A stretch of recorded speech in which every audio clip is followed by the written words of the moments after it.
नमो नमः। परम आयुर्वेद आयोजित चरक संहिता अध्ययन अध्यापन तद्विद्य संभाषा के 228वें पुष्प में मैं वैद्य सारिका और वैद्य महेश भुजबल आप सभी का सहृदय स्वागत करते हैं। इस उपक्रम को पंचकर्मा महर्षि त्र्यंबक गोप्ते पुरस्कार से सम्मानित किया गया है। आज राष्ट्रीय गुरु आदरणीय गुरुवर्य वैद्यराज रामदास आव्हाड महोदय आपका भी मैं सहृदय स्वागत करती हूँ। आज के इस पुष्प का आरंभ हम धन्वंतरी स्तवन से करेंगे। नमामि धन्वन्तरिमादिदेवम्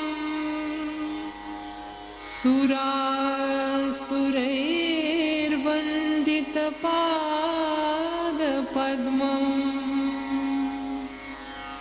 लोके जरारुः भयमृत्युनाशनम् धातारमीशं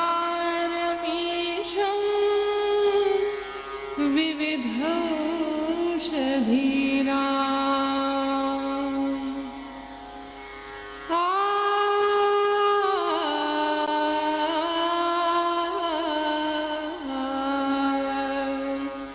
शङ्खं चक्रं जलौकाम् दधतमृतघटम् चारुदोर्भिश्चतुर्भिः सूक्ष्मस्वच्छातिहृद्यां शुकपरिविलसन् मौलिमं भोजनेत्रम्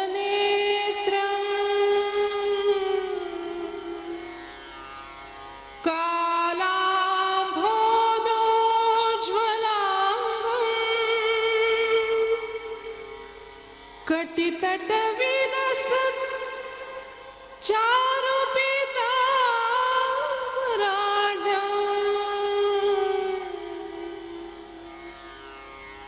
वन्दे धन्वन्तर्यन्तम्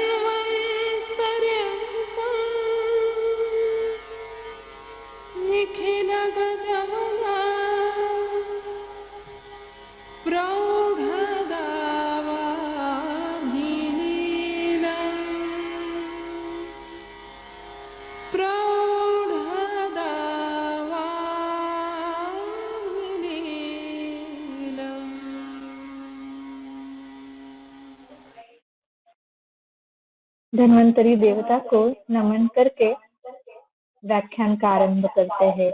आज के प्रमुख वक्ता आदरणीय गुरुवर्य वैद्यराज रामदास जी आव्हाड महोदय। इनकी ख्याति संपूर्ण भारत भूमि में है। आयुर्वेद क्षेत्र में आपका महत्वपूर्ण योगदान रहा है।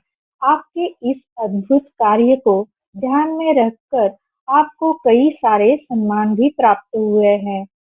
Doctor TM. गोखले राज्य स्तरीय पंचकर्मा भिषक पुरस्कार, आयुर्वेद रत्न पुरस्कार, Panacea international excellence award, international Ayurveda भूषण पुरस्कार, धन्वंतरी जीवन गौरव पुरस्कार, आयुष मिनिस्ट्री द्वारा इंटरनेशनल एक्सीलेंस अवार्ड और ऐसे कितने सारे अवार्ड आपके हाथों में आकर पावन हो गए हैं।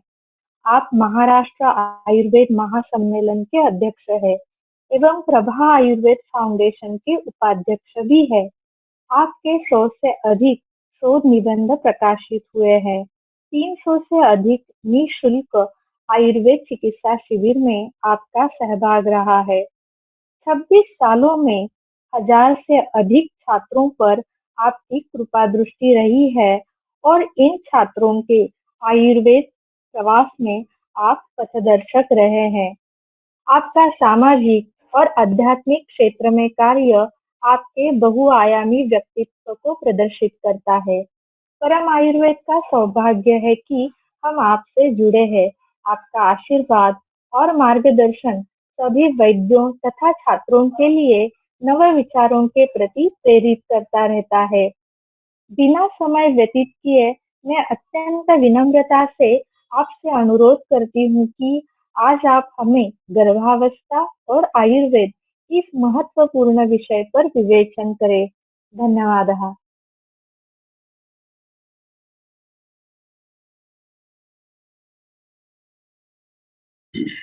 नमस्ते। आज के इस वेबिनार के लिए उपस्थित आप सभी आयुर्वेद प्रेमी वैद्य भाई और बहनों का मनपूर्वक हार्दिक आयुर्वेदिक स्वागत। आशा करता हूं कि आप सब स्वस्थ हो, प्रसन्न हो और सभी प्रिकॉशन के साथ अपनी रुग्ण सेवा में व्यस्त हो। एक पिछले महीने पुणे के नजदीक जो डाउन सिटी है, वहां से एक डॉक्टर महिला का मुझे फोन आया था कि जो 2 साल पहले श्वेत प्रदर चिकित्सा के लिए कोपरगांव के चिकित्सालय में आई थी और क्रॉनिक श्वेत प्रदर था और उसमें ठीक होने के बाद में पिछले 2 साल में वो नहीं आई और 1 महीने पहले जब उसका फोन आया तो मैंने सब ठीक है ना पूछा और 2 साल तक कोई प्रॉब्लम तो नहीं हुआ ना ये पूछा। तो उसने कहा कि नहीं सर, मेरा आईवीएफ हुआ था। तो तुरंत मैंने उसको कांग्रेचुलेशन भी किया, लेकिन थोड़ा सा इमोशनल होके उसने कहा कि नहीं सर, 6.5 महीने में प्री मैच्योर लेबर हो गया और दोनों भी बच्चों की डेथ हो गई। तुरंत मैंने कहा कि फिर यदि तुमको आईवीएफ करना था या आईवीएफ तुमने किया था तो तुरंत आयुर्वेद चिकित्सा क्यों नहीं ली। तो उसने जो सवाल उस समय मुझे किया था वो सवाल से मैं शॉक हुआ था। उसने तुरंत मुझे पूछा कि सर, आयुर्वेद में गर्भावस्था के लिए कोई चिकित्सा उपलब्ध है। मैं एकदम शॉक हुआ, हैरान रह गया, क्योंकि वो कहने वाली वो लेडी डॉक्टर थी और विशेषतः वो आयुर्वेद की पदवीधर थी। उसे मैंने सिर्फ इतना ही कहा कि यदि तुम आयुर्वेद के पास आती और अनएक्सप्लेन इनफर्टिलिटी होने के बावजूद भी तुमने आईवीएफ किया, उस समय यदि कहती तो तुम्हारी इच्छा आईवीएफ की थी तो कम से कम हम एएनसी में आयुर्वेद चिकित्सा दे सकते थे, ताकि तुम्हारे हाथ में आज कोई ना कोई संतान डेफिनेटली होती।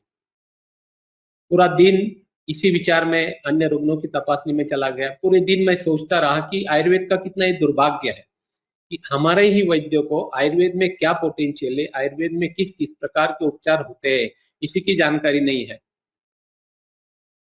और विशेषता वो लेडी डॉक्टर थी कि जिससे आज तक ये पता नहीं था कि प्रेगनेंसी के लिए या एएनसी के लिए या इनफर्टिलिटी के लिए आयुर्वेद में चिकित्सा उपलब्ध होती है या उपलब्ध है। वो दुख एक 15 दिन पहले फिर से परम आयुर्वेद का जो डॉक्टर सारिका का जो मुझे फोन आया और उन्होंने व्याख्यान के लिए मुझे रिक्वेस्ट की, तो मैंने हाँ कहा। और उनके बाद में जो उनके बारे में मैंने पढ़ा, तो पिछले 5 सालों से वो ये अखंड श्रृंखला वेब सीरीज द्वारा व्याख्यान प्रचार प्रसार आयुर्वेद का कर रहे हैं और आज ये 228वां व्याख्यान वो लगातार 5वें साल में ले रहे हैं। यानी हर एक वैद्य अपने अपने तरीके से तन मन धन से आयुर्वेद के प्रचार प्रसार कार्य में जुड़ा है। ये महेश और सारिका या आयुर्वेद का बहुत बड़ा प्रचार और प्रसार का कार्य कर रहे हैं और उन्हीं के बदौलत आज फिर से एक अलग अलग सब्जेक्ट लेकर आप सभी के सामने रूबरू होने का, आपके साथ में चर्चा करने का सुअवसर उन्होंने मुझे यहाँ पर प्रदान किया।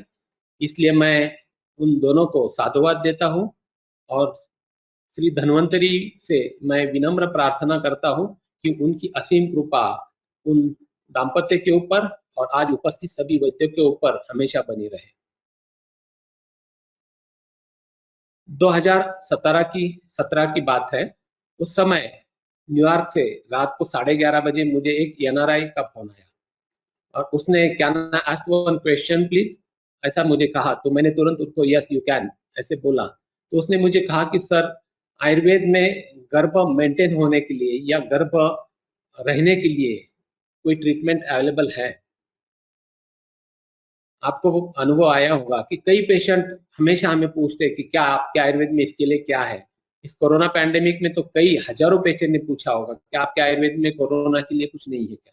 जब कोई ऐसा पूछता है तो मुझे बड़ा गुस्सा आता है। मैं उसी गुस्से में उनको कहते हूँ कि तुम्हारा हमारे आयुर्वेद में क्या नहीं है। हर एक फैकल्टी की ट्रीटमेंट भूतकाल में जितने व्याधि हुए, वर्तमान में जो हो रहे और भविष्य में जो जो व्याधि होने वाले हैं, इन सब की चिकित्सा आयुर्वेद में पहले से ही वर्णित की हुई है। हमारी ऋषि मुनि जो थे ये काफी विजनरी थे, दूरदृष्टिकर्ता थे कि जिन्होंने सभी व्याधियों का वर्णन पहले से अपने शास्त्र में परिपूर्ण ऐसे आयुर्वेद शास्त्र में करके रखा है। तो उस न्यूयॉर्क के पेशेंट को मैंने कहा कि आयुर्वेद में जो गर्भावस्था के लिए या गर्भ मेंटेन होने के लिए जो चिकित्सा है, मेरे 30 साल के एक्सपीरियंस में मैं गर्व से कहूंगा कि वो वर्ल्ड की दी बेस्ट है। क्योंकि आज तक मैंने हजारों एएनसी, हजारों इनफर्टिलिटी के पेशेंट देखे हैं और उनमें जो रिजल्ट मिलते हैं, जो भी संतान होती है, IQ wise, health wise the best. क्योंकि हम आज के इस व्याख्यान का से चर्चा यदि हम करने जाए तो इसकी 3 पार्ट में हम डिवाइडेशन कर सकते हैं।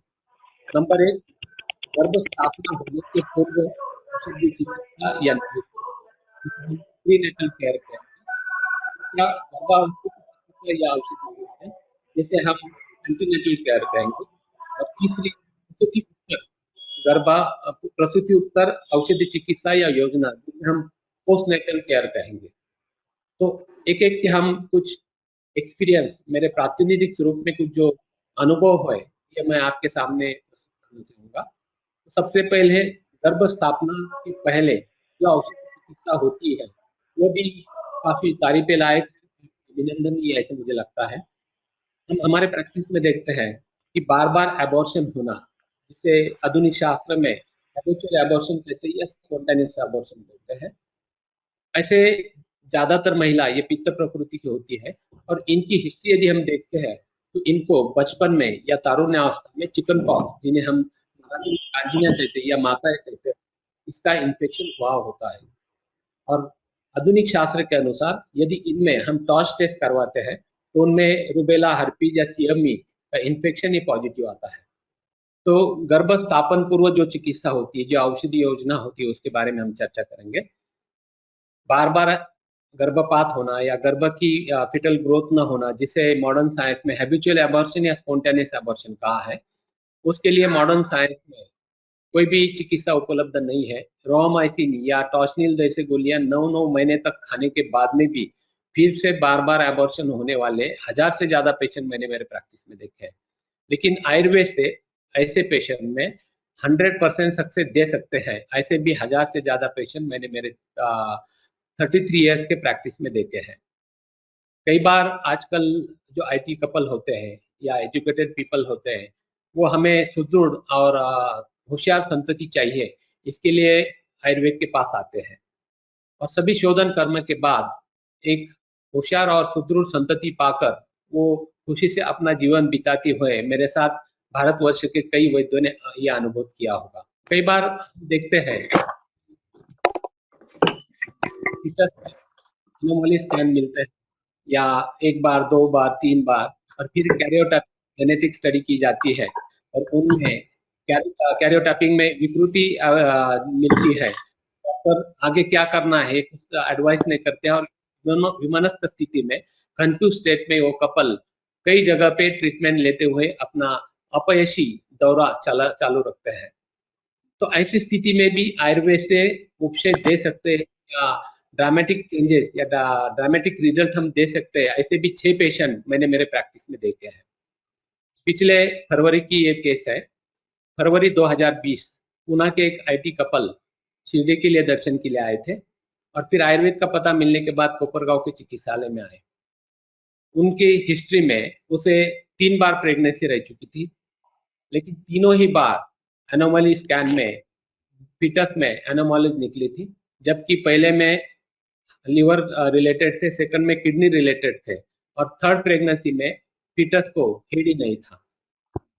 कैरियोटाइपिंग की टेस्ट की गई, उसमें फीमेल के 22XX में डिफॉर्मिटी या वैगुण्य पता चला और आगे चांस लेना नहीं है, इतना ही डॉक्टर ने एडवाइस करके उन्हें घर जाने की सलाह दी थी। और वो कपल जब आयुर्वेद के पास आए, इसके पहले 5 केसेस सक्सेसफुल हुए थे, तो मैंने उनको विश्वास दिलाते हुए कहा कि हम पहले मेल और फीमेल तुम्हारी दोनों की भी बीज शुद्धि पहले कर लेते हैं, उसके बाद में हम चांस लेंगे, डेफिनेटली कुछ ना कुछ पॉजिटिव रिजल्ट हमें मिलेगा। जेनेटिक डिसऑर्डर में भी आयुर्वेद सफल सिद्ध होता है, यही केस के बारे में हम चर्चा कर रहे थे। तो उन दाम्पत्य को उसके हिस्ट्री में भी चिकन पॉक्स की हिस्ट्री थी और उसको कंटिन्यू हफ्ते में 2-3 बार बिलेरी पित्तशील हो रहा था, इसलिए तुरंत मैंने रक्त मोक्षण कर लिया और अभ्यंतर रक्तपाचकोटी, प्रथम मासवटी, भुयामल की घन, ड्यूटॉस टैबलेट, परिपाठादि काढ़ा और रक्तपित्त योग, जिनमें प्रवाह शंख माक्षिक, अनंत मूल, हरितकी, पुनर्नव, माका, यष्टि मधु, शतावरी, अश्वगंधा, ये कॉम्बिनेशन उसे शुरुआत कर दी। और मार्च के महीने में नेक्स्ट मंथ में फिर से आना और हम दोनों का भी वमन कर्म करवा लेंगे। उसके बाद में विरेचन, रक्तमोक्षण और उत्तर बस्ती ये चलते रहेंगे। फिर चौथे महीने के बाद में चांस लेना है, ऐसे उनको समझाते हुए उनको भेज दिया। और आपको पता है कि पिछले 22 मार्च को इंडिया में हमारे महामहिम पंतप्रधान आदरणीय नरेंद्र जी मोदी साहब ने लॉकडाउन डिक्लेयर कर दिया। और वो सिचुएशन, वो माहौल आज भी हम सब याद करते हैं तो सभी कंफ्यूज थे, पूरा वर्ल्ड कंफ्यूज था कि क्या करना चाहिए, क्या नहीं करना चाहिए, सब घर में अटके थे। और उस समय 15 अप्रैल के दिन उस महिला का पुणे से फोन आया और उसने कहा कि सर मेरा पीरियड मिस हुआ है और हमने आज वीपीटी टेस्ट करवाई और टेस्ट पॉजिटिव आई। मुझे बड़ा गुस्सा आया। मैंने आपको कहा था कि चांस प्रिकॉशन लिए बगैर, पहले सभी शुद्धि क्रिया किए बगैर लेना नहीं है। आपने फिर से शुद्धि कर दी। अब हमारे तो कोई भी प्रीवियस ट्रीटमेंट नहीं हुई है और फिर भी यदि भगवान ने संकेत दिया है तो हम आगे ट्रीटमेंट कंटिन्यू रखते हैं और हर बार इन्वेस्टिगेशन करते रहेंगे, जांच करते रहेंगे। उनमें कोई अबनॉर्मलिटी आती है तो फिर हम टर्मिनेशन का डिसीजन ले सकते हैं। और इस प्रकार से दूसरे महीने की दवा किस प्रकार से भेजनी है, तो उनके कुछ रिलेटिव पुलिस डिपार्टमेंट में थे, तो कोपरगांव के पुलिस डिपार्टमेंट के यहाँ से एक पुलिस ने, कांस्टेबल ने मेरे यहाँ से दवा कलेक्ट की और उन्होंने वहां तक, पुणे तक उनको पहुंचा दी। इस प्रकार से वो सेकंड माह की दवा हो गई। और तीसरे महीने की दवा भेजने के बाद फर्स्ट ट्रिपल मार्क टेस्ट उसकी की गई, वो नॉर्मल आ गई। हम दोनों को भी, तीनों को भी काफी खुशी हुई कि चलो पहला तो सिग्नल अच्छा मिला है। फिर तीसरे महीने की दवा खत्म होने के बाद चौथे महीने की दवा गई। चौथे महीने में सेकंड ट्रिपल मार्क टेस्ट की गई, वो भी नॉर्मल आई। और फिर 16 वीक्स के बाद में एनोमली स्कैन किया गया और साई की कृपा से वो एनोमली स्कैन भी एब्सोल्युटली नॉर्मल आ गया।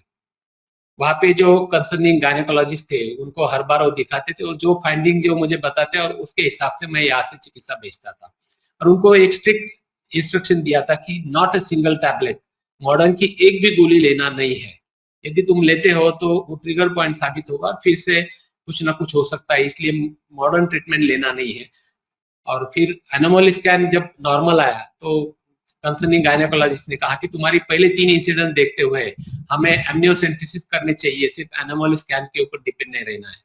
तो इस महिला की जब उस कंसर्निंग ने उनको कहा कि हम एमनियोसेंटेसिस कर लेते हैं, मैंने कहा कोई प्रॉब्लम नहीं, मेरे पास और एक एविडेंस इकट्ठा हो जाएगा, आप एमनियोसेंटेसिस कर लो। और बताने में बड़ी खुशी होती है कि वो एमनियोसेंटेसिस रिपोर्ट भी एब्सोल्युटली नॉर्मल आया। इसके पहले 5 केसेस का एविडेंस के जो भी रिपोर्ट थे वो मेरे पास थे, लेकिन कहाँ गायब हो गए पता नहीं। लेकिन ये सभी एविडेंस मैंने संभाल के रखे ताकि अब दुनिया को हम दिखा सके कि आयुर्वेद से जेनेटिक डिसऑर्डर को हम प्रिवेंट कर सकते हैं। अब फिर उसके 6 में भी एमनियोसेंटेसिस नॉर्मल आ गया और पूरी ट्रीटमेंट यानी स्मूथली आयुर्वेद से चलती रही। हर महीने में, हर हफ्ते में 1 या 2 सहचर तेल का मात्रा बस्ती चलता रहा।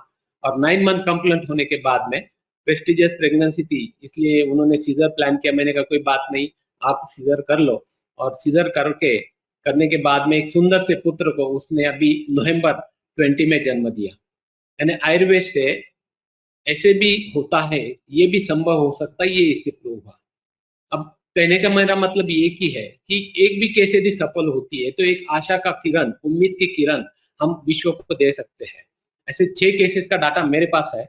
ऐसे पूरे भारतवर्ष के वैद्यों का यदि डाटा हम कलेक्ट करें तो उसमें से डेफिनेटली काफी बड़ी संख्या इसमें हो सकती है।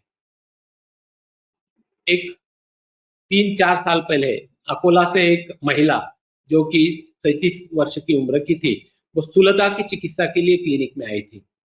उसका वेट था 88 केजी और उसके हस्बैंड का था 104 केजी।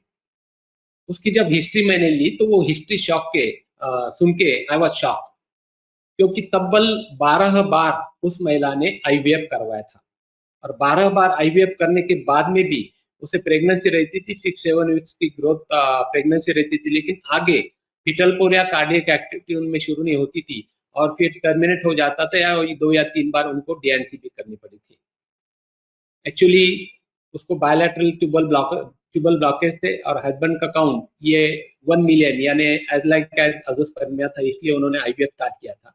और 12 बार आईवीएफ करने के बावजूद भी उनके हाथ में कुछ नहीं आया था। 500 से ज्यादा आईवीएफ के वो इंजेक्शन, टन से भी ज्यादा मॉडर्न दवाइयाँ और ये किलोर का दुख, इसके कारण उसका वेट बढ़ते बढ़ते 88 केजी हुआ था। और साथ में मेंसेस के मल्टीपल प्रॉब्लम्स उसमें शुरू हुए थे। जब उसका इतिहास मैंने उसको हाथ दिखाने के लिए बताया, बोला तो उसके हाथ पे यहाँ पे ब्लैक पैचेस थे। अब ये ब्लैक पैचेस यदि रहते हैं तो हिस्ट्री में चिकन पॉक्स बचपन में यदि होता है तो इस प्रकार से ब्लैक पिगमेंटेशन ये जो पर्व संधि के ऊपर आते हैं। तो मैंने कहा आपको तो चिकनगुनिया हुआ था, सॉरी चिकन पॉक्स हुआ था, कानिया हुए थे। तो उसने कहा सर बचपन में भी हुए थे और मैं कॉलेज में थी तब भी हुआ था।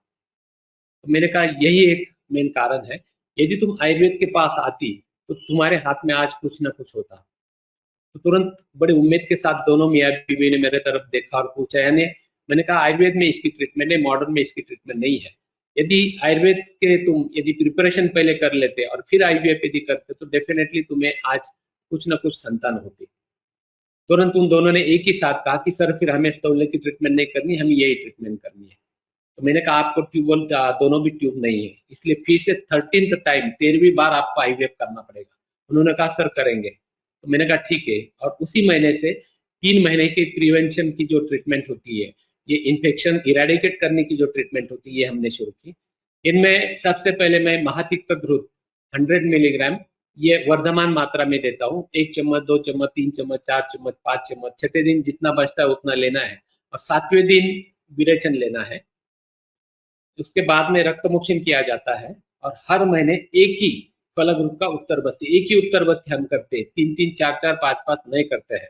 एक फलग्रुप का उत्तर बस्ती और अभ्यंतर परिपाठादि काढ़ा, रक्तपाचक वटी, प्रथम मास वटी, रजनीयोग वटी, भूयामल की घना और ड्यू टॉर्च ये, और अभ्यंतर प्रवाह, शंख माक्षिक, अनंतमूल, हरितकी, यष्टि मधु, शतावरी, अश्वगंधा, पुनर्नवा, माका, ये कॉम्बिनेशन आधा-आधा चम्मच दे दिया। और इस प्रकार से 3 महीने, हर महीने में एक उत्तर बस्ती हो गया, 3 महीने में ये शमन चिकित्सा होगी।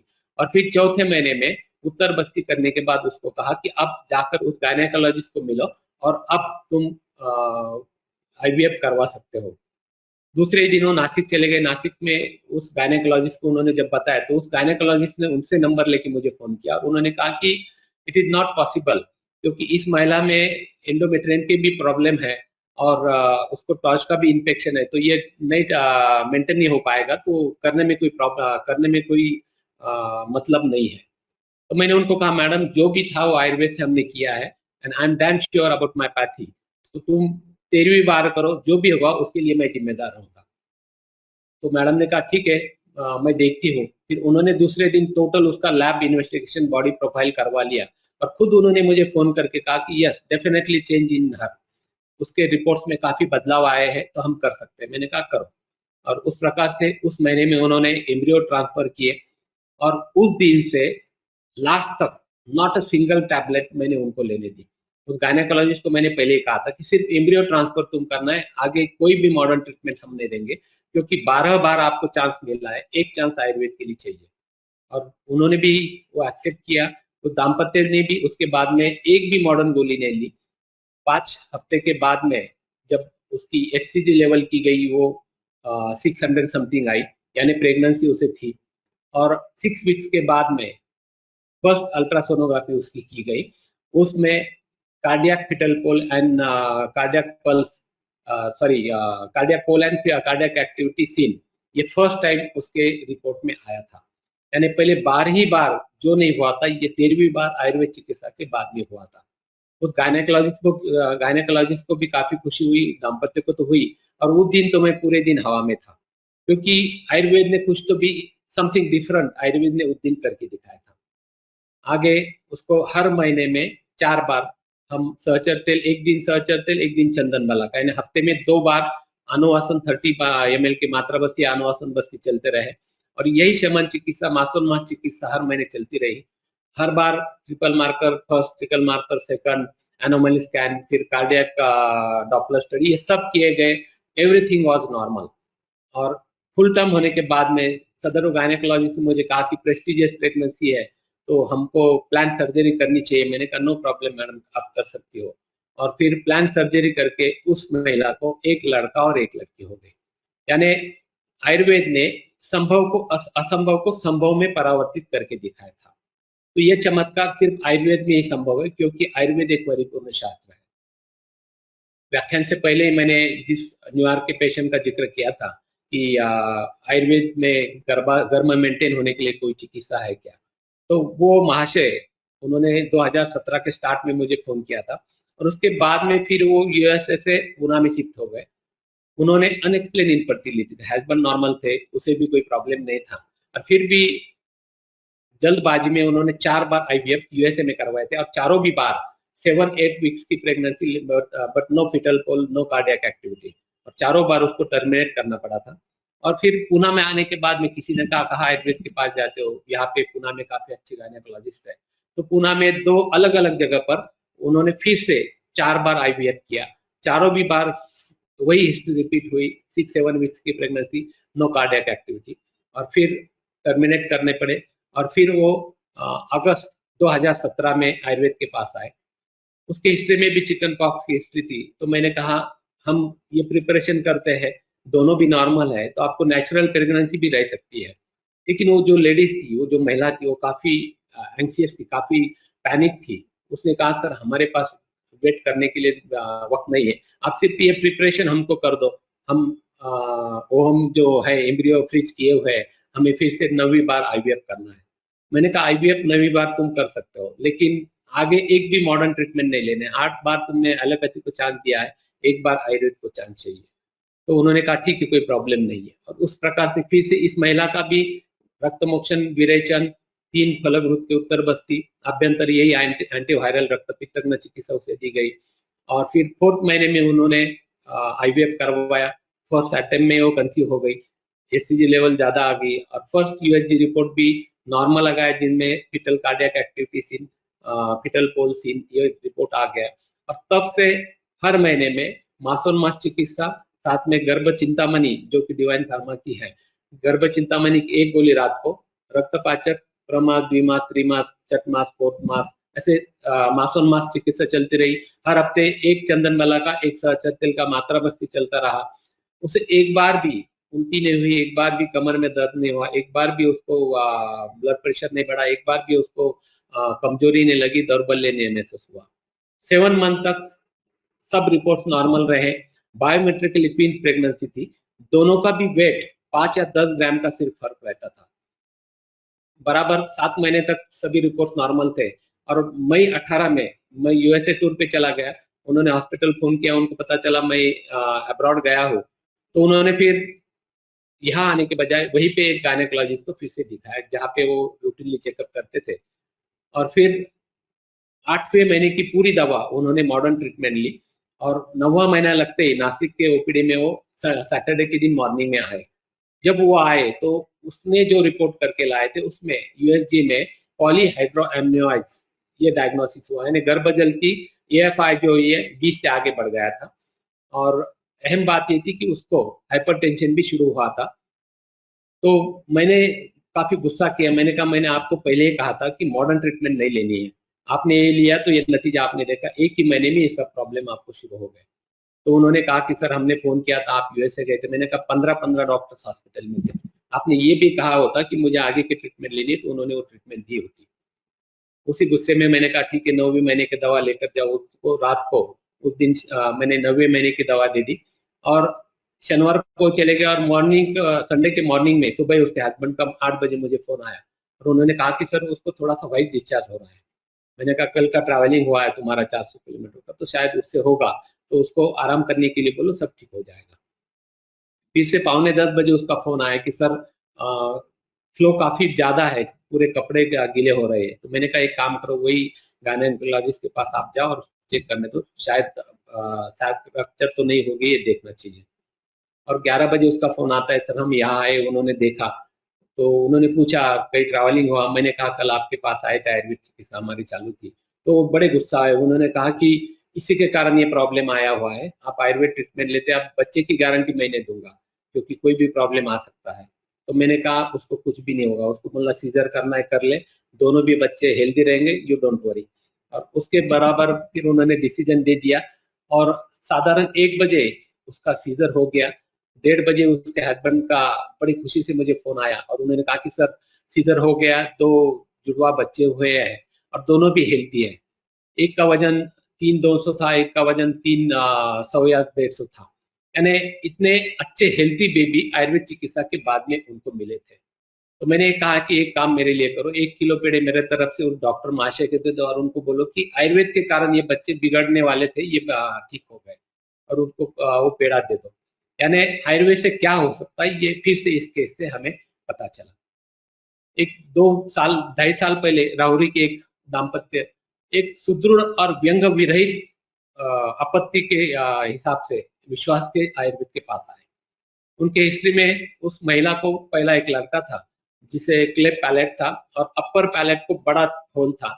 2 बार कॉस्मेटिक सर्जरी हो गई, प्लास्टिक सर्जरी हो गई और उसके बावजूद भी उसे देखते ही किसी को भी दुख होगा, इतना वो चेहरा उसका डेंजर दिखता था।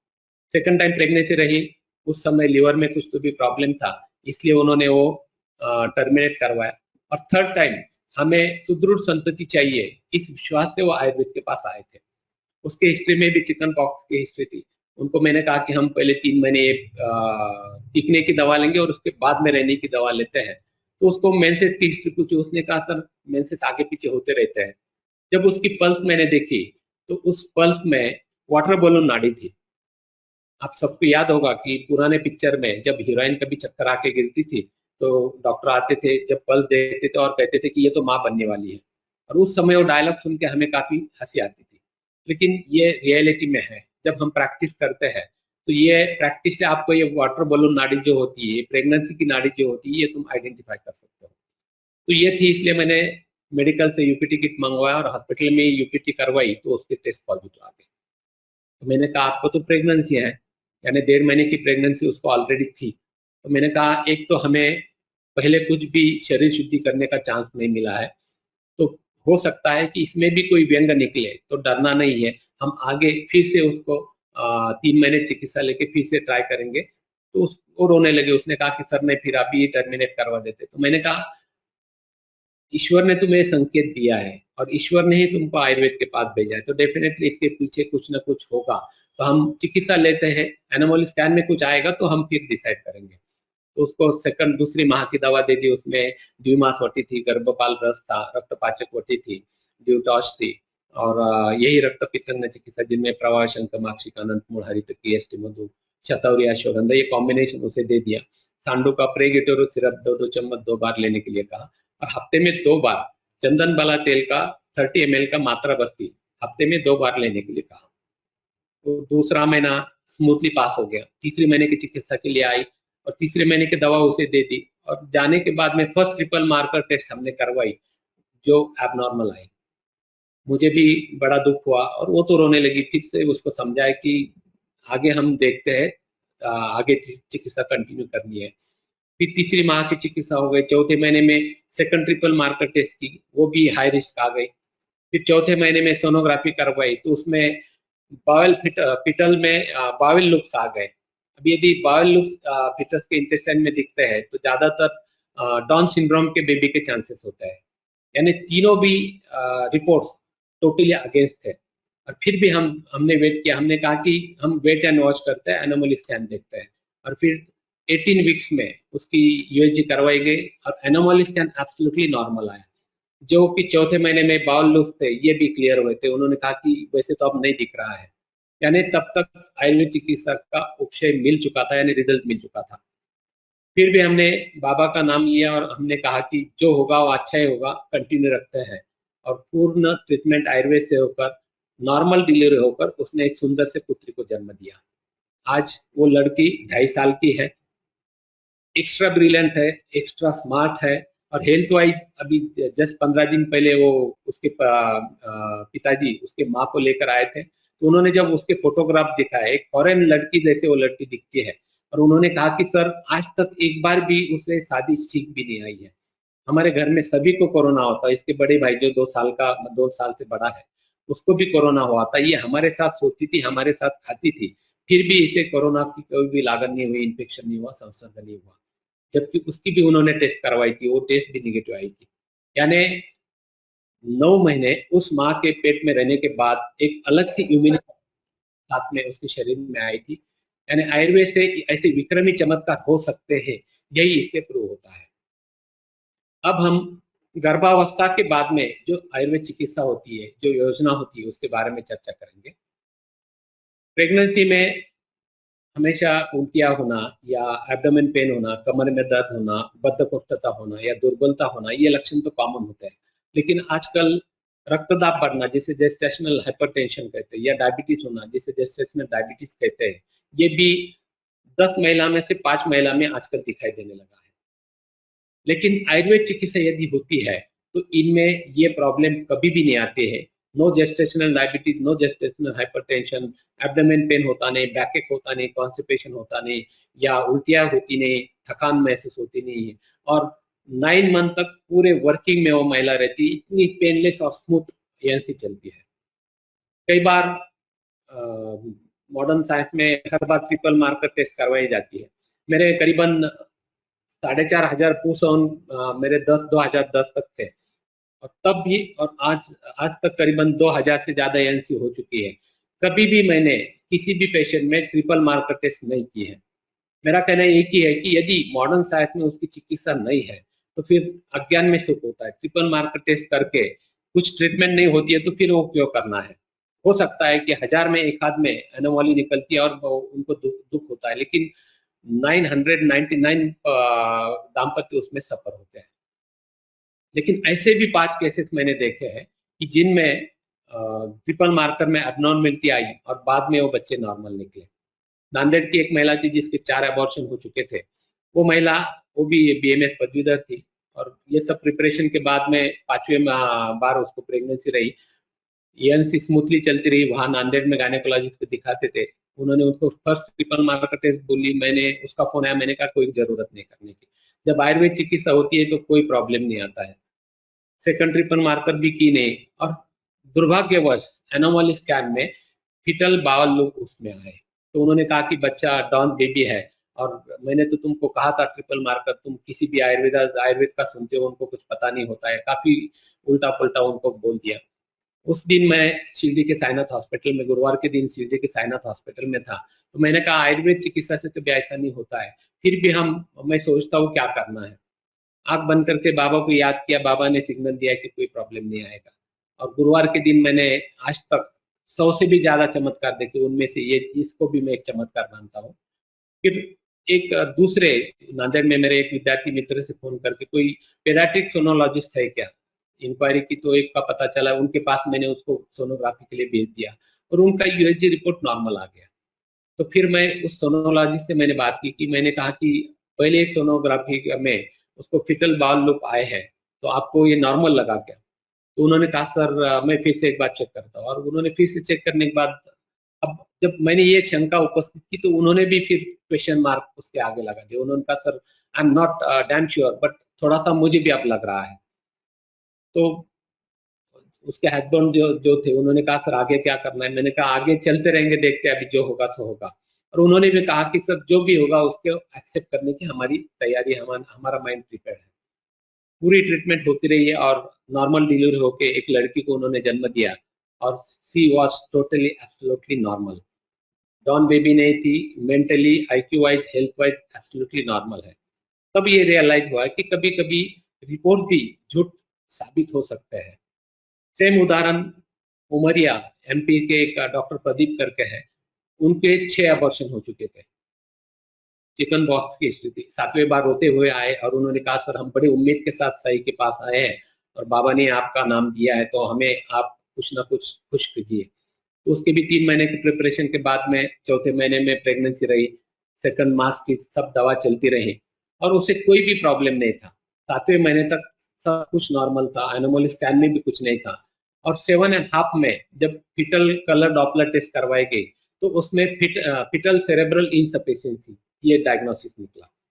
यानी ब्रेन में ब्लड सप्लाई कम होता है, तो ये भी रिस्की था।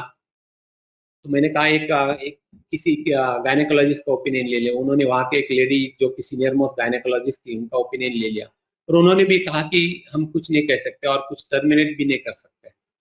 वो भी रोया। मैंने कहा ऐसे तो आयुर्वेद से कभी नहीं हुआ है, लेकिन देखते हैं क्या होगा। तो फॉरगेट इट, ट्रीटमेंट कंटिन्यू रखा, ऐसा कहा। 8वें महीने की दवा, 9वें महीने की दवा, और 9वें महीने में हर एक दिन 8 बस्ती मात्रा बस्ती चलता रहा। और एक दिन अर्ली मॉर्निंग, सैटरडे के मॉर्निंग में मैं नासिक पहुंचने वाला था, तो रास्ते में उसका 6:30 बजे सुबह फोन आया। मैंने फोन उठाया और उसने जस्ट कहा कि डॉक्टर सर मैं बोल रहा हूँ, और वो रोने लगा। करीबन आधा मिनट वो सर कहता और रोता, सर कहता और रोता। तो मुझे रियलाइज हुआ कि शायद बच्चे में प्रॉब्लम है।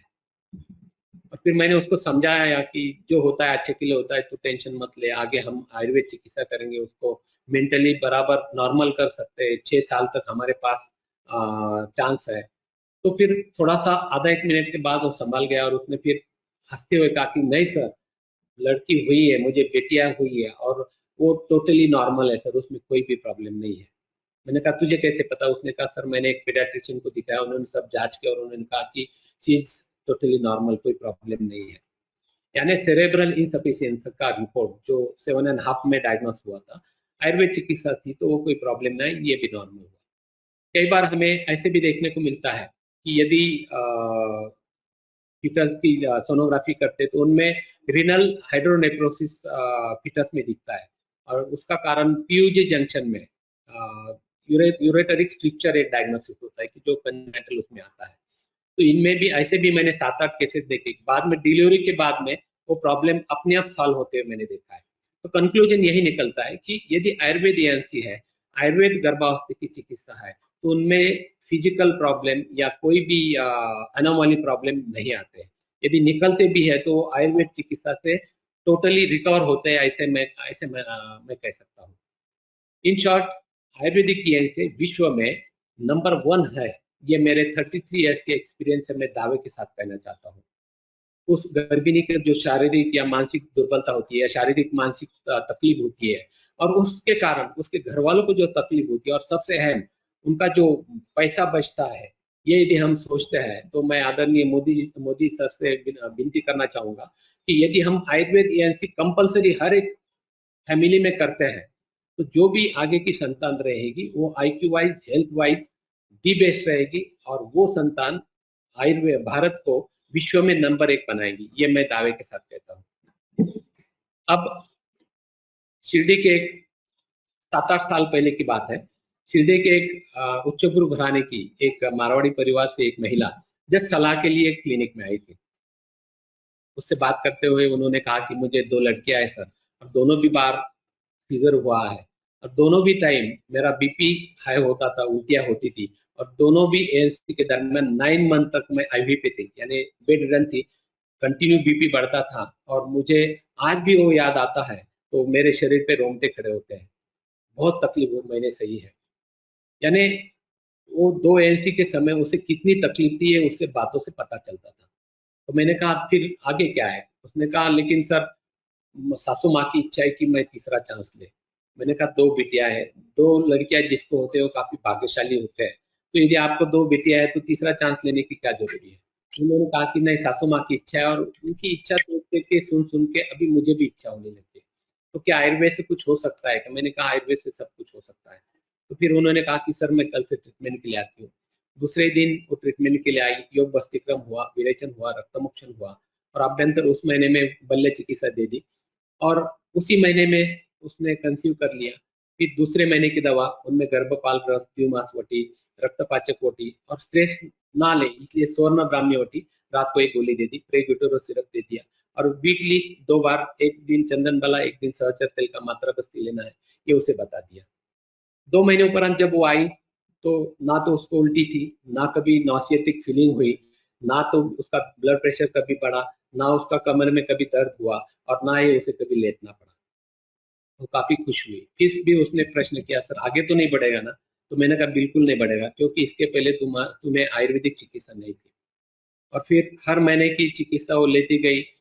हर महीने के जो चौथे महीने में 2.5 महीने में सोनोग्राफी की, फिर एनोमली स्कैन किया, सभी नॉर्मल थे। छठे महीने में उसके भाई के शादी में वो लासू स्टेशन चले गई थी और उसके भाई के शादी के बारात में वो काफी नाची, काफी डांस उसने किया। तो मायके वाले और उसके ससुराल वाले जो कि उसको जानते थे, उन्होंने कहा कि पहले दोनों बार तुझे इतनी इतनी तकलीफ हुई है, तो डेफिनेटली तुझे प्रेगनेंसी नहीं है, तू झूठ बोल रही है।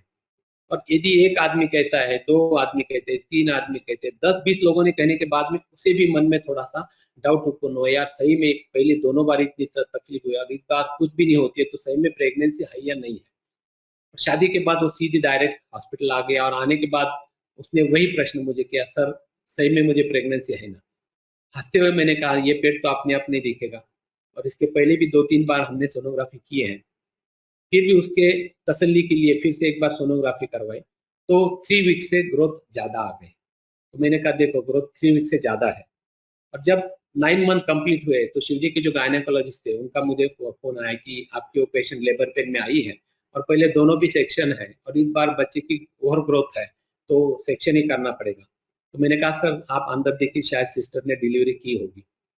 और आपको आश्चर्य लगेगा कि शाम को जब उसके हस्बैंड पेड़े लेकर आए तो उन्होंने कहा सर आपसे बात कर रहे थे तभी सिस्टर ने डिलीवरी कर ली। 4 किलो 200 ग्राम का लड़का ये नॉर्मल डिलीवरी से हुआ था। यानी हम जो बस्ती देते हैं उस बस्ती से पेल्विक गर्डल में एक प्रकार की मृदुता आती है, उनको ऑयलिंग जैसे होता है और ड्यूरिंग लेबर जो भी एक्सपांशन होना चाहिए ये नॉर्मल हो जाता है और नॉर्मल डिलीवरी हो जाती है। यानी दोनों एएनसी के समय 9 मंथ बेड रिटर्न रहने वाली महिला, 9 मंथ तक हाइपरटेंशन में रहने वाली वो महिला तीसरी बार आयुर्वेद के पास आती है और 2 सेक्शन होने के बाद में भी तीसरी बार ओवर ग्रोथ होने के बाद में भी नॉर्मल डिलीवरी से एक बच्चे को जन्म देती है। इसे हम चमत्कार नहीं कहेंगे तो क्या कहेंगे? तो ऐसे अनेक चमत्कार आयुर्वेद में देखने को मिलते हैं। हिपेटाइटिस जिसे हम सफेद कामला कहते हैं, तो ये भी आजकल एक कॉमन इन्फेक्शन दिखाई देता है और यदि हिपेटाइटिस है तो ज़्यादातर महिला में अबॉर्शन हो जाता है और यदि नहीं होता है तो डॉक्टर एनोमली निकलेगी इसलिए टर्मिनेशन की सलाह देते हैं। धुलिया की एक महिला 2011 में चिकित्सा के लिए आई थी, जबकि उसे 2 बार अबॉर्शन हुआ था, वो एचबीएस पॉजिटिव थी, ऑस्ट्रेलिया एंटीजन टेस्ट उसकी पॉजिटिव थी। और जब वो आई तो मैंने कहा कि ठीक है हम आगे के ट्रीटमेंट का पहले करवाते हैं, तो उसने कहा सर ऑलरेडी प्रेगनेंसी है, यानी 2 महीने की प्रेगनेंसी उसको ऑलरेडी थी। फिर भी मैंने कहा कि ठीक है अभी आगे की ट्रीटमेंट लेते हैं, जब तक जाएगी तब तक जाएगी, देखते क्या होता है। तो एक रक्त मोक्षण मैं हमेशा करवा लेता हूँ। रक्त मोक्षण ये जो भी इन्फेक्शन ये निकालने की सबसे अहम शुद्धि क्रिया होती है, जो कि कई वैद्य नहीं करते हैं। तो ये करना चाहिए, रक्त मोक्षण सबसे पहले कर लिया। फिर तीसरी माह की दवा भुयामल की घन रक्तपाचक, चंदन बाला तेल और सहचर्य का बस्ती और आभ्यंतर यही शतौरी जो बल्य योग है ये उसको चालू किया। और साथ में एक न्यूरोसिल करके एक सोलिमिक्स कंपनी की गोलियां थी जिनमें फाइलेंथस न्यूरोरी भुयामल की ज्यादा मात्रा में है, तो ये उसको चालू कर दी। दूसरे महीना, तीसरा महीना, चौथा महीना, रेगुलर 9 मंथ तक उसे कोई भी प्रॉब्लम नहीं आया, सब कुछ नॉर्मल था। दुनिया में जिस गायनेकोलॉजिस्ट के पास उसे भेजा था नाम रजिस्टर करने के लिए, जब उन्होंने उसका एचबीएस का रिपोर्ट देखा तो वो डर गए। उन्होंने कहा मैं रिस्क नहीं उठाऊंगा। फिर से उन्होंने उसकी एचबीएस टेस्ट करवाई, वो पॉजिटिव आ गई। और फिर मेरी बात, मैंने उनको कहा कि मेरी बात करवा दो और मैंने उनसे कहा कि आप टेंशन मत लो सर, सब प्रिवेंशन किया हुआ है, डिलीवरी में जो भी होगा उसके लिए हम जिम्मेदार रहेंगे, आप डिलीवरी कर लो। और उस प्रकार से उस डॉक्टर ने फिर रिस्क उठाई, डिलीवरी कर ली, उसको नॉर्मल डिलीवरी से लड़की हुई। तो वो डॉक्टर ने तुरंत उस लड़के का सैंपल, ब्लड सैंपल लेके एचबीएस ऑस्ट्रेलिया एंटीजन टेस्ट के लिए भेज दिया, जबकि वो टेस्ट टोटली निगेटिव आ गए। यानी 9 मंथ उस महिला के गर्भ में रहने के बावजूद भी उसे हेपेटाइटिस का इन्फेक्शन नहीं हो पाया था। इसका कारण केवल और केवल आयुर्वेद था। आयुर्वेद चिकित्सा के कारण उसे कोई भी एनोमली नहीं हुई, कोई व्यंग नहीं हुआ और उसे ना तो वो हेपेटाइटिस से इन्फेक्टेड हुए। तो इस प्रकार से ये भी आयुर्वेद से संभव हो सकता है। अब हम देखते हैं कि गर्भावस्था में उदरशूल होना, एब्डोमेन पेन होना, ये कई महिला में आजकल ये तो कॉमन है, क्योंकि आजकल की जितने भी लड़कियां हैं, महिलाएं हैं, इनमें टॉलरेंस काफी कम होता है। जबकि हम याद करते पहले जो भी महिलाएं थे दिन भर बड़े बड़े सर पे बोझा उठा के चलते थे, पूरा काम खेती का करते थे, लेकिन कभी भी वो बेड रिडन नहीं रहती थी। तो गोदी में लोअर एब्डोमेन में पेन होना या एकदम जोर से कॉलिकी पेन जिसे हम कहते हैं, मरोड़ आना या कंटिन्यूसली डल एकिंग पेन होना जिसे मॉडर्न साइंस में इस्चेमिक पेन्स कहा गया है, और उसके लिए डिओडेलान या जिस्टेनिन जैसे वैसोडायलेटर ट्रीटमेंट दी जाती है, जिसके कारण वो पेन्स कम होते हैं। लेकिन जिनको आयुर्वेदियंस है और जिनको मात्रा बस्ती चलते हैं, उनको कभी भी एब्डोमेन पेन नहीं होते है, कभी भी बैकएक नहीं होता है। कई वैद्य कहते हैं कि 8वें महीने में, कल ही एक एमडी आयुर्वेद वैद्य जिनके हेल्पर न्यूरोलॉजिस्ट औरंगाबाद से आए थे, उनको मैंने कहा था, वो जबकि उसको टॉर्च टेस्ट पॉजिटिव थी, 3 बार एबॉर्ट हुआ था और पिछले लॉकडाउन में आई थी फरवरी मार्च में, और प्रेगनेंसी रहने के बाद एक ही महीने की चिकित्सा लेके गई, कंसीव हो गई और उसके बाद में वो आई नहीं। और जब आई थी उन्होंने कहा सर 5 महीने तक प्रेगनेंसी एकदम अच्छी थी, लेकिन बाद में उसमें थोड़ा सा प्रॉब्लम आ गया और टर्मिनेट हो गया। तो मैंने कहा, मैंने तुझे पहले ही कहा था कि बस्ती लेना है और आयुर्वेदिक ईएनसी ट्रीटमेंट लेनी है, तुमने फिर से एलोपैथी और फिर से वही हुआ। उसके हस्बैंड को भी मैंने कहा कि डोंट माइंड, लेकिन ये फैक्ट है।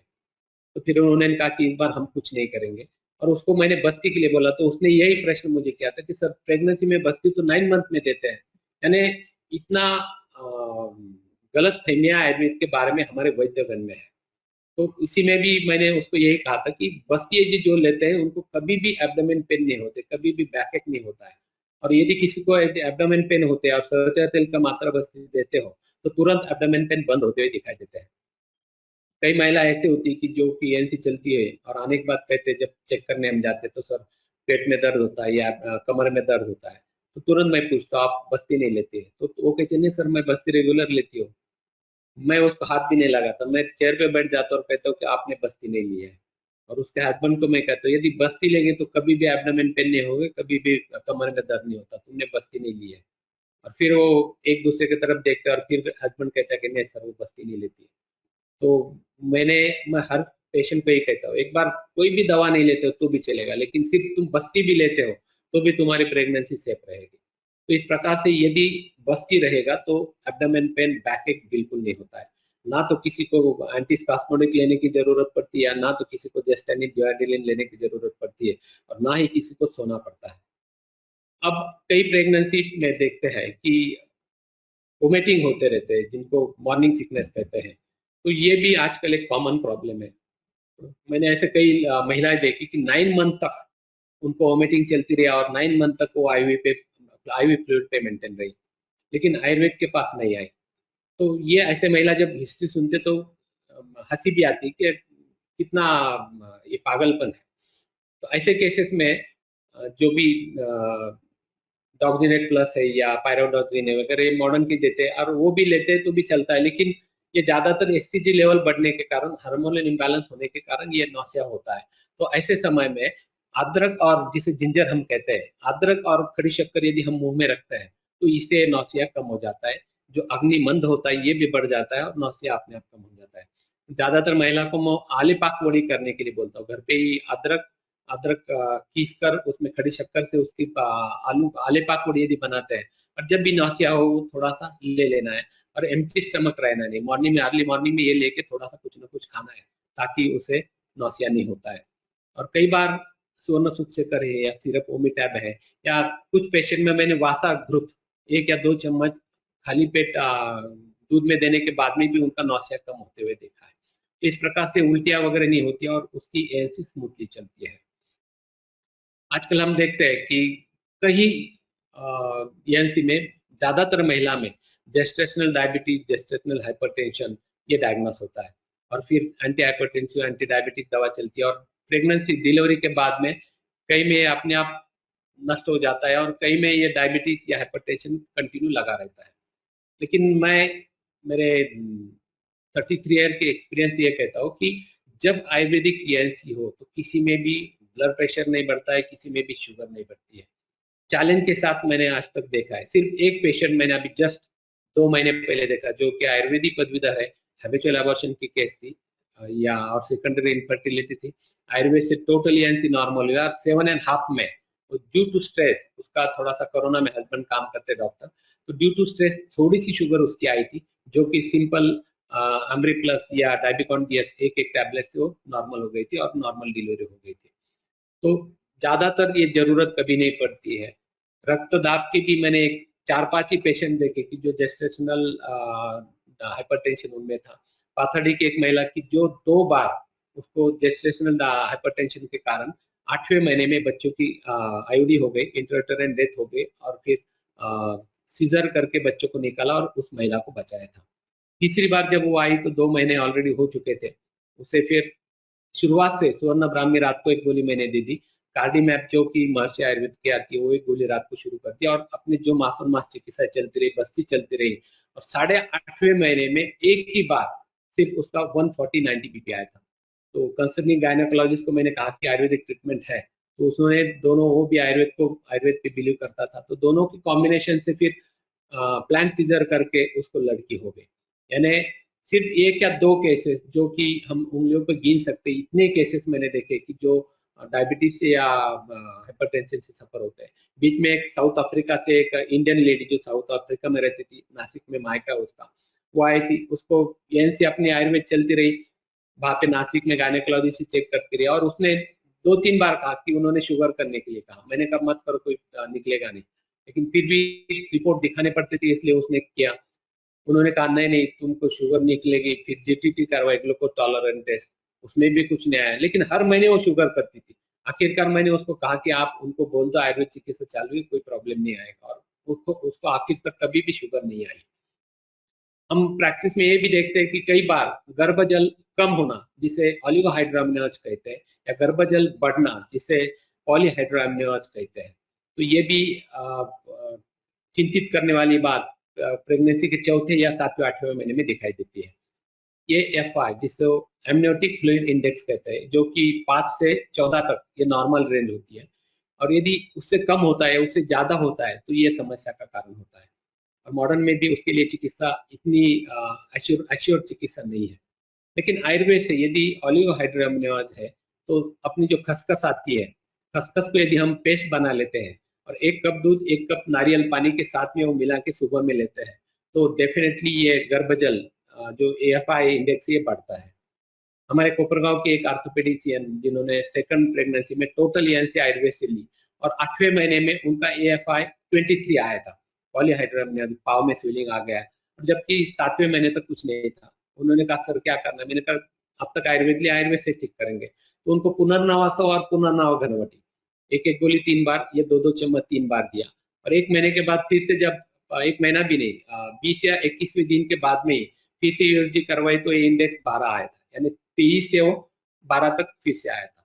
तो ऐसे प्रकार से चिकित्सा भी हम आयुर्वेद में कर सकते हैं। वैसे ही कई पेशेंट में यदि उल्टियाँ होती है, या वो महिला यदि दुर्बल है, तो उनमें फीटस की ग्रोथ उस जो एवरेज ग्रोथ होनी चाहिए वो नहीं होती है, और उसमें फिर फीटस की ग्रोथ कम होती है, जिसे इंट्रायूटेराइन ग्रोथ रिटार्डेशन कहा जाता है, आईयूजीआर कहा जाता है। तो ऐसे पेशेंट में भी मॉडर्न में कुछ प्रोटीन सप्लीमेंट या कुछ दवाएं देते हैं, लेकिन आयुर्वेद चिकित्सा यदि रहे तो ग्रोथ रिटार्डेशन 100% नहीं होता है। फिर वो महिला उल्टियाँ करे, वो महिला वीक भी हो जाए, लेकिन फीटस की ग्रोथ नॉर्मली रहती है। लेकिन ऐसे भी कुछ पेशेंट हमें ट्रीट करने के लिए मिले कि जो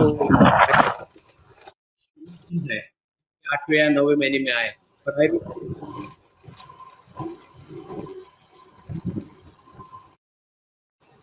मैं कहा कि 2010 तक मैं करता था, और बड़े गर्व के साथ मैं कहना चाहूंगा कि इंडिया की हाईएस्ट केसेस 4,500 केसेस का डाटा मेरे पास था, 89% सक्सेस रेट था, और महाराष्ट्र में कुछ एविडेंस होने के बाद में वो मैंने बंद कर दिया। और वो 4,500 केसेस में मैंने देखा था, उनमें से एक महिला जो कि एक प्राइमरी टीचर थी, उस समय हम प्री मैनेज पोस्ट मैनेज ऐसे चिकित्सा करते थे, तो प्री मैनेज के लिए आई थी, लेकिन वो आयुर्वेद पे बिल्कुल बिलीव नहीं करती थी। उस महीने में चिकित्सा दीदी कंसिव नहीं हो पाई, उन्होंने कहा हाँ फर्क पड़ा, मुझे कुछ भी फायदा नहीं हुआ, और फिर से वो आई, तो मैंने जब ये ऐसा बोली तो मेरा दिमाग सटक गया, मैंने कहा इसका विश्वास नहीं, आप इसको ट्रीटमेंट मत दे दो। लेकिन प्रेगनेंसी रहने के बाद फिर से वो उसके हस्बैंड लेकर आए कि नहीं सर तुम दे दो, मैं दे दूंगा। मैंने कहा उसका विश्वास ही नहीं, तो देखिए उसको कुछ फायदा ही नहीं होगा।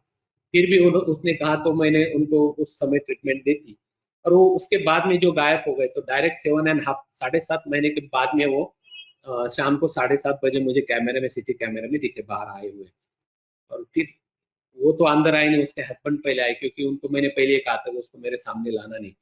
वो आए, उन्होंने कहा सर प्रॉब्लम हुआ है। मैंने कहा क्या हुआ? फिर उन्होंने फ्रेश यूएसजी रिपोर्ट दिखाया, उसमें उसको ट्विन प्रेगनेंसी थी, और दोनों भी आयुजार थे, यानी एक बच्चे का वजन 620 कुछ तो भी था 7.5 मंथ में, और एक बच्चे का वजन 500 समथिंग था, और शी एनीमिक, यानी 7 पॉइंट समथिंग हेमोग्लोबिन था। तो मैंने कहा आप आयुर्वेद यदि चिकित्सा लेते तो ये नौबत आप पे नहीं आती। अभी 2 बच्चे हैं, ना तो आपने चेक किया हुआ है, और इतना वेट कम है, हाथ में तो कुछ आएगा नहीं, आप ये भी नहीं बोल सकते, और वो तो बिलीव भी नहीं करती। उसने कहा नहीं सर, वो अभी रो रही है, वो दवा लेने के लिए तैयार है।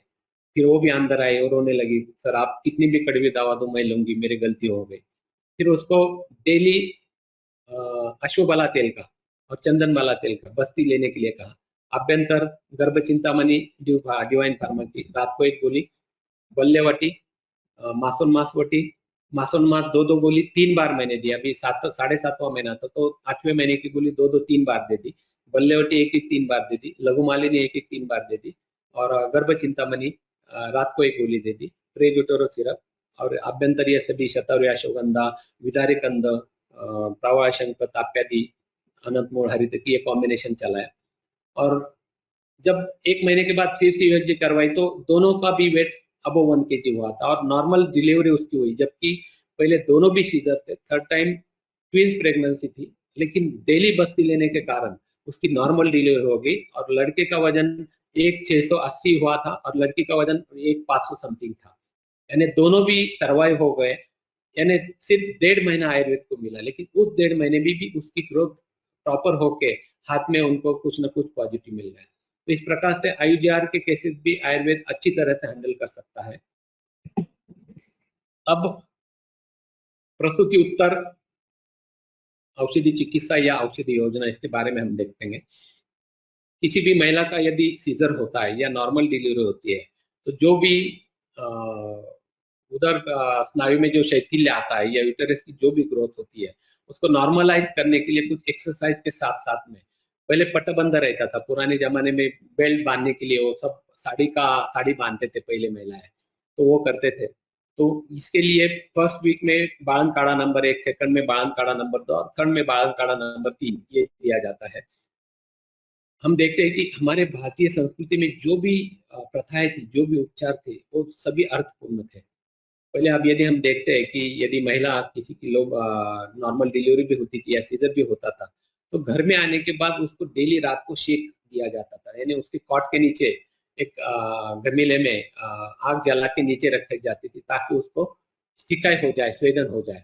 और उसको मेथी के दाने के लड्डू, जिसमें गोडम भी होती है, यानी भल्ला तक मज्जा होती है, खारिक होती है, नारियल होता है, देसी घी होता है, तो उसमें वो लड्डू बना के खिलाए जाते थे, ताकि जो भी वात का प्रकोप हुआ है, वात का शमन करने के लिए बृहन लड्डू उसको खिलाए जाते थे। लेकिन ये सब अब प्रथाएं बंद हो गई है। तो यदि कभी सीजर होता है, तो सीजर के बाद में तो वात को बढ़ना ही बढ़ना है। तो ऐसे पेशेंट में सहचर तेल या नारायण तेल का मात्रा बस्ती डेली कुछ दिन तक यदि हम देते हैं और अभ्यंग डेली करवाते हैं उस महिला का, तो वात प्रकोप काफी हद तक कम हो जाता है, और जो भी पोस्ट प्रसूति उत्तर जो भी कॉम्प्लिकेशन है, ये नॉर्मलाइज हो जाते हैं। और प्रस्तुति के बाद में कई महिलाओं में यदि ओबेसिटी है या सीजरिन से सेक्शन के बाद में, या दुर्बल महिला है, तो इनमें लैक्टेशन, लैक ऑफ लैक्टेशन, ये भी प्रॉब्लम दिखाई देता है। मॉडर्न में भी इसके लिए ज्यादा कुछ दवा नहीं। कई गायनेकोलॉजिस्ट शतावरी कल्प, तो ये काफी जमाने से चलता है कि हर गायनेकोलॉजिस्ट शतावरी कल्प लिख के देता है, जबकि शतावरी कल्प में करीबन 80% शुगर होती है और 20% शतावरी होती है। तो ऐसे पेशेंट में भी आयुर्वेद में काफी अच्छी दवा उपलब्ध है।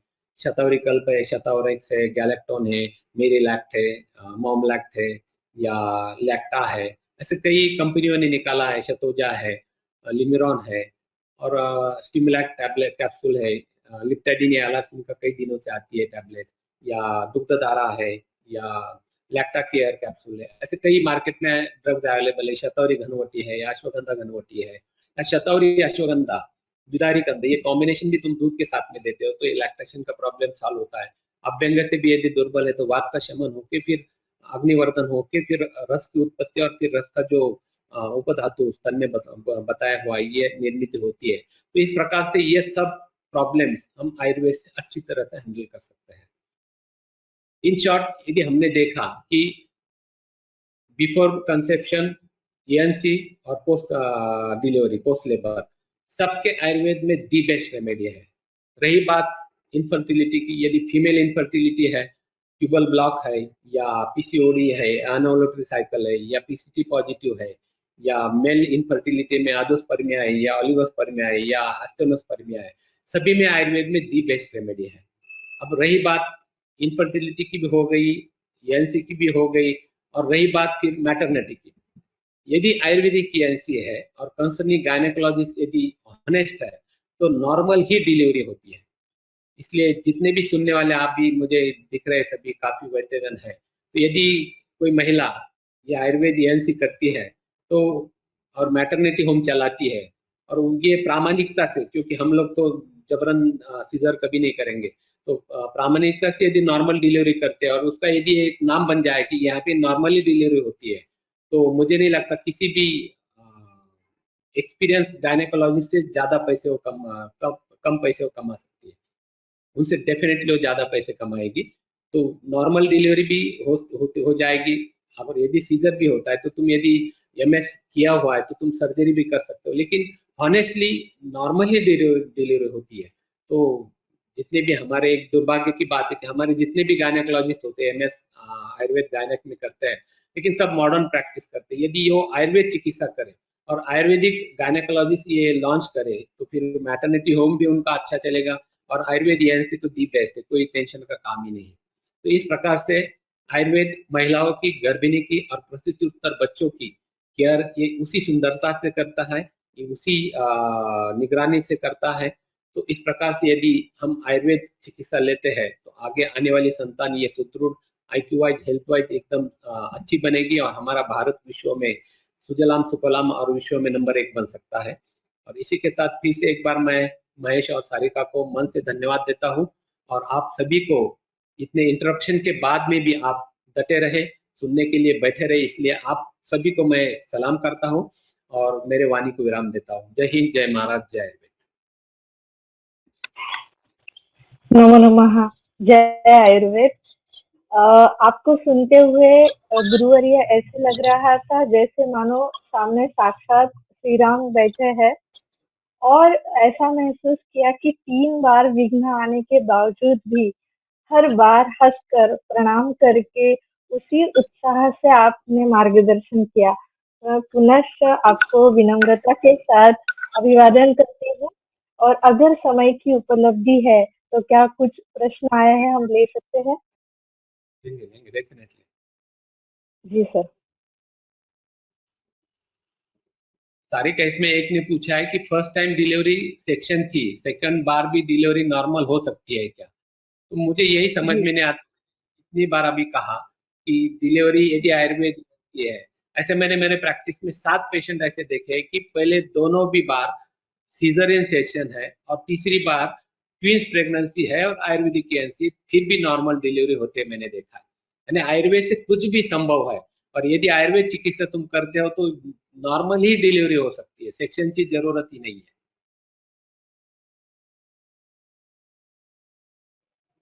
जी sir. Sir, if in 6 months of pregnancy tricuspid regurgitation is seen, what we can do? ये एक प्रश्न है।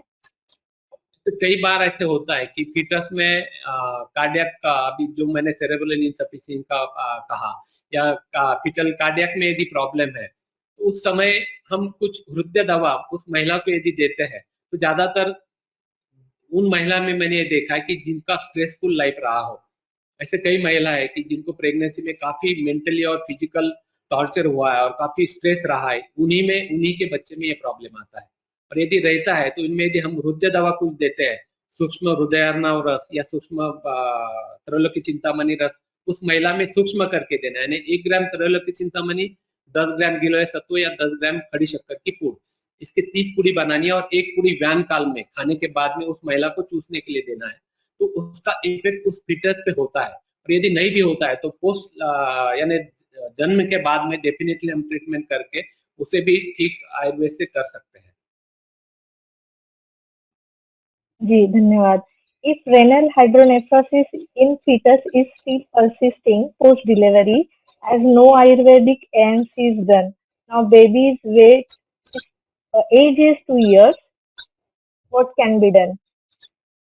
मैं अभी ऐसे भी मैंने कुछ आए मेरे पास भी ऐसे केसेस कि बच्चों में कंजेनाइटल यूरेथरिक स्ट्रक्चर है, तो इनमें एक तो हाइड्रोनेफ्रोसिस यदि माइल्ड है तो हमने एक दो केसेस में उनको गोक्षरादि गूगल एक एक गोली और थोड़ा सा वरुणादि कषाय आधा आधा चम्मच 2 ड्रॉइंग पिला के 6 महीने के बाद जब टेस्ट करवाई तो हाइड्रोनेफ्रोसिस काफी कम लगा, लेकिन स्ट्रक्चर स्टिल वैसे ही था, लेकिन हाइड्रोनेफ्रोसिस कम लगा। और उनको एक ही कई गायने यूरोलॉजिस्ट ने भी उनको कहा कि हने जो यूरोलॉजिस्ट थे उन्होंने कहा कि लेट वेट एंड वॉच, हम आगे देखते फिर डिसीजन लेते हैं। तो उनमें से एक बच्चा आज 18 साल का है, लेकिन उसे अब तक कोई प्रॉब्लम नहीं है। लेकिन यदि ज्यादा स्ट्रक्चर है तो सर्जरी वहां पे करनी चाहिए, या हम शमन चिकित्सा से कुछ नहीं कर सकते। जी sir, during second trimester feto placental insufficiency के लिए क्या कर सकते हैं? अभी ये भी जब फिटोप्लासेंटल इनसफिशियंसी है, यानी रक्त प्रवाहन में कहीं ना कहीं अवरोध आ रहा है, यानी डेफिनेटली वहां पे स्त्यानत्व है, तो ऐसे ये तभी हो सकता है, ये कफ प्रकृति की महिला में हो सकता है, या पित्त की द्रवता, पित्त का उष्ण गुण यदि बढ़े तो द्रव गुण बढ़ने से ये प्रॉब्लम सॉल्व होता है। तो रक्त पाचक कोटि या नागार्जुनाम्र रस हम ऐसे केसेस में देते हैं और उनमें ये प्रॉब्लम सॉल्व होता है। और चंदन बला तेल का मात्र रस ही देना है, तो इससे प्रॉब्लम सॉल्व होता है। जी, 9 centimetre uterine fibroid at cervical region, advised surgery, what we can do? ने अभी ये जो सर्वाइकल रीजन में जो होता है ये थोड़ा सा क्रिटिकल होता है, क्योंकि उत्तर बस्ती जो हम करते हैं ये एक तो यूटेरस में तुरंत निकल आता है। यदि यूटेरस में रहता है, हम पेशेंट को हेडलो में सुला के रखते हैं, तो जहाँ भी ट्यूमर है, फाइब्रॉइड है, वो उस तेल में रहने के कारण धीरे धीरे उसके कर्षण होकर वो रिड्यूस हो जाता है। लेकिन यदि फंडस पे है, सर्वाइकल फंडस पे ओपनिंग पे है, तो ये तेल वहां पे रहता नहीं है, तो इसमें ज्यादातर चांसेस नहीं मिलता है। इसलिए यदि 90 सेंटीमीटर है, 90 हो जाएगा, और 9 सेंटीमीटर बोले तो उसमें सर्जरी इंडिकेट रहेगी। जी, 7वें मास में अगर गर्भजल कम हो तो क्या करें? मैंने वही कहा ना, 7th मंथ में यही प्रॉब्लम ज्यादातर 7th 8th में आता है, ज्यादा होना या कम होना। ज्यादा हुआ तो भी डॉक्टर आयुर्वेद को गालियां देते हैं, और कम हुआ तो भी आयुर्वेद चिकित्सा लेते तो गालियां देते हैं। तो उनमें वही जो मैंने कहा कि खसखस जो आती है, आपको की जो बीज होते हैं, तो एक खसखस की पेस्ट बनानी है, 1 चम्मच खसखस की पेस्ट बनानी है, 1 कप दूध और 1 कप नारियल के पानी में, और साथ में सुबह में लेना है, तो उससे गर्भजल की मात्रा बढ़ती है। जी, 11-week pregnancy with skin itching and rashes since a month, treatment please suggest. वो रैशेज ऑल ओवर बॉडी है, कहाँ पे है? शायद पूरे देह पे है सर, मेंशन नहीं किया है। Skin etching and rashes. अभी रैशेस तो आर्टिकुलर रैशेस है क्या क्या है, वो पहले रूल आउट करना चाहिए। यदि आर्टिकुलर रैशेस है तो रजनी योग से वो जाएंगे, या करंज तेल का एक्सटर्नल अभ्यंग भी, करंज तेल एप्लीकेशन से भी हो जाते हैं। और खाने में दाल की चीजें यदि है तो ये उसे बंद करना पड़ेगा। और रक्त मोक्षण एक ज्यादा इंडिकेटेड रहता है ऐसे में, रक्त मोक्षण करने से भी रैशेस तुरंत जाते हैं, आर्टिकुलर रैशेस, शीत पित्त जिसे हम कहते हैं वो। Can adenomyosis treated by Ayurvedic medicine? Is this yes, reason for secondary infertility? Definitely treat होता है एडिनोमायोसिस के। मैंने करीबन 50 से ज्यादा पेशेंट मैंने देखे हैं कि जिनको एडिनोमायोसिस था, और 3 महीने के फलद्रुत और क्षार तेल के उत्तर बस्ती के बाद में और शमन चिकित्सक के बाद में एडिनोमायोसिस नील हुआ है। उनमें 2 केसेस तो काफी एडमायरेबल है। एक पुणे की, जो कि अभी सिटिंग मेयर है वहां पे, तो उसकी एक केस थी कि जब उसे अनएक्सप्लेन इनफर्टिलिटी थी, फिर भी उन्होंने 4 बार आईवीएफ करवाया, 4 बार आईवीएफ में वो अनसक्सेसफुल रहा। फिर उन्होंने 5वें में उसको ब्लीडिंग शुरू हुआ, सोनोग्राफी में उसको एडेनोमायोसिस डायग्नोसिस हुआ, और फिर डॉक्टर ने 2 ढाई महीने तक सब कोशिश करने के बावजूद भी एब्डोमेन पेन और ब्लीडिंग नहीं बंद हो रहा था। फिर डॉक्टर ने उनको हिस्टेरेक्टोमी की सलाह दी, लेकिन उसने एक ही कहा कि मेरी ये आखिरी उम्मीद है, तो मुझे थैली नहीं निकालनी, तो किसी ने पता दिया, तब वो जब आयुर्वेद के पास आई तो उसको मैंने ये कहा था कि एडेनोमाइसिस डेफिनेटली मैं आपको बचा के दे सकता हूँ, क्योंकि 2 एक्टोपिक प्रेगनेंसी कारण ट्यूब भी उसकी चली गई थी। मात्रा बस्ती सॉरी उत्तर बस्ती फलवृत का उत्तर बस्ती किया, अभ्यंतर, कुकुटनकी गुगुल, रक्तपाचकोटी और 10 मोलारिस्टस, सायरप ड्यूफेम और कुछ रक्तपित्तग्न चिकित्सा उसे दे दी। हर महीने उत्तर बस्ती करते गए। पहले उत्तर बस्ती में उसका एब्डोमेन पेन और जो 8-8, 9-9 दिन ब्लीडिंग होता था, मेंसेस के दरमियान हम चंदन वाला तेल का मात्रा बस्ती देते थे ताकि ब्लीडिंग कंट्रोल हो जाए। तो सेकंड महीने में सिर्फ 4 दिन ब्लीडिंग हुआ, नो एब्डोमेन पेन, और तीसरे महीने तक एक बार भी उसे कंप्लेन नहीं हुई। वो हर महीने आती थी, उत्तर बस्ती करके दवा लेकर चली जाती थी, एजुकेटेड थी। फिर भी हमने चौथे महीने में एओजी करवाई, उसमें there is no previous features of adenomyosis, ऐसा रिपोर्ट उसका आया था। मैंने कहा मेरा काम मैंने कर दिया, अब इसके आगे ट्रीटमेंट की कोई जरूरत नहीं। फिर भी वो दोनों मियाँ बीवी हर महीने आते थे, उत्तर बस्ती करवा के जाते थे। फिर अंत में मैंने सितंबर महीने मैंने करीबन 8 उत्तर बस्ती के बाद में मैंने उनको कहा तुम आते क्यों हो, क्योंकि कोई प्रॉब्लम तो है नहीं। फिर उन्होंने कहा सर, हाथ जोड़े उन्होंने और कहा सर आप कुछ तो भी करो, हमें इश्यू चाहिए। मैंने कहा एक काम करो, आप आईवीएफ करवाओ, क्योंकि ट्यूब नहीं है, आयुर्वेद ट्रीटमेंट से सब कुछ हो जाएगा। नवंबर महीने में उन्होंने, क्योंकि शरद ऋतु था इसलिए मैंने कहा अक्टूबर में नहीं करना है, नवंबर में उन्होंने आईवीएफ करवाया। आगे की सब एएनसी आयुर्वेद से चली। ट्विंस प्रेगनेंसी थी, लेकिन सेकंड बाद में रिग्रेस हो गया। एक फिटस कंटिन्यू ग्रोथ होके फिर एक सुंदर सी लड़की को उसने जन्म दिया। यानी एडेनोमाइसिस और सेकेंडरी इनफर्टिलिटी आयुर्वेद से 100% ट्रीट होती है।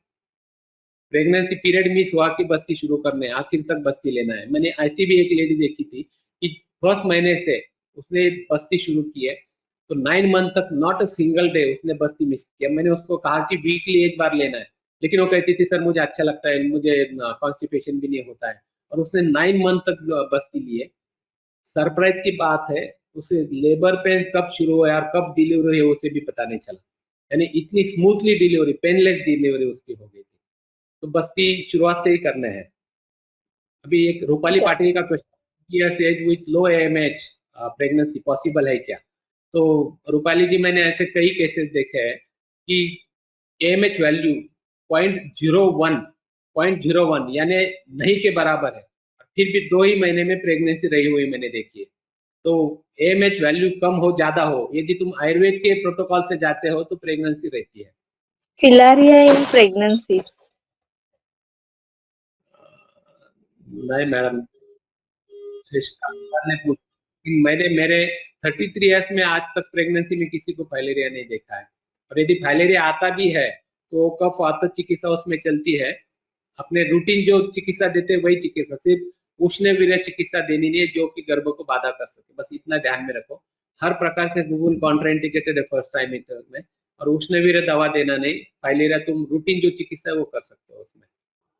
Patient on allopathy treatment. भाई ड्यूपास्टन वगैरह जो लेते हैं ना, ये सब मेरे मेरे एक्सपीरियंस से अनवांटेड मेडिकेशन होता है। ना तो किसी को ये जेस्टेनिन, ड्यूपास्टन, जियोडेलिन किसी की भी जरूरत नहीं होती है। और मैंने ये अभी जितने भी एग्जांपल आपको कहे कि आईवीएफ के पेशेंट में थ्रू आउट प्रेगनेंसी जो कि वो इंजेक्शन का मारा होता है, मेडिसिन का मारा होता है, सब में एक भी not a single tablet modern की देने के बावजूद भी नॉर्मल डिलीवरी होकर उनको अच्छी संतान हुई है। यानी ये अननेसेसरी ये इससे प्रूव होता है। प्रेगनेंसी एंड कन्वर्जेंस अगर साथ में है तो ट्रीटमेंट। अभी उसमें भी यदि एएनसी आयुर्वेद है तो ना तो प्री एक्लम्सिया होता है ना तो एक्लम्सिया होता है। फिर भी 7th मंथ में हर महीने में हमारा काम एक ही होता है, हर महीने में वेट चेक करना है, बीपी चेक करना है, 2.5 महीने में, 5वें महीने में, 7वें महीने में यूएसजी करवानी है, हर महीने में मासोन मास चिकित्सा रहती है, हर महीने में हर वीकली मात्रा बस्ती रहता है। मासोन मास चिकित्सा के साथ साथ में यदि टॉर्च पॉजिटिव थी या चिकन पॉक्स की हिस्ट्री है तो रक्तपाचक और ड्यू टॉर्च ये टैबलेट हम थ्रू आउट एएनसी में देते हैं। और अभ्यंतर जो मैंने कहा प्रवाह शंकमाक्षी 70 अश्वगंधा, ये रक्त पित्तग्नि चलता है। ज्यादा कुछ करने की जरूरत नहीं होती है। 7वें महीने में हर बार फिटल एडिमा फिटल एडिमा है क्या नहीं वो देखना है। पेटल एडिमा जो हम पाव में देखते हैं वो एडिमा है या नहीं वो देखना है। बीपी और एडिमा यदि है तो फिर यूरिन टेस्ट करवाते हैं। यूरिन टेस्ट में यदि एल्ब्यूमिन आता है तो तुमको एक्लम्सिया के बारे में सोचना पड़ता है। लेकिन यदि यूरिन में एल्ब्यूमिन नहीं है लेकिन स्वेलिंग है, डोंट वरी। स्वेलिंग भी नहीं है, एल्ब्यूमिन भी नहीं है, हाइपरटेंशन भी नहीं है तो बिल्कुल टेंशन मत लो। और यदि एक्लम्सिया भी होता है तो आयुर्वेद एक्लम्सिया को आराम से ट्रीट कर सकता है, डोंट वरी। जी, 3 पॉइंट अगर वजाइना हो ओपनिंग तो उत्तरवर्ती कैसे करें?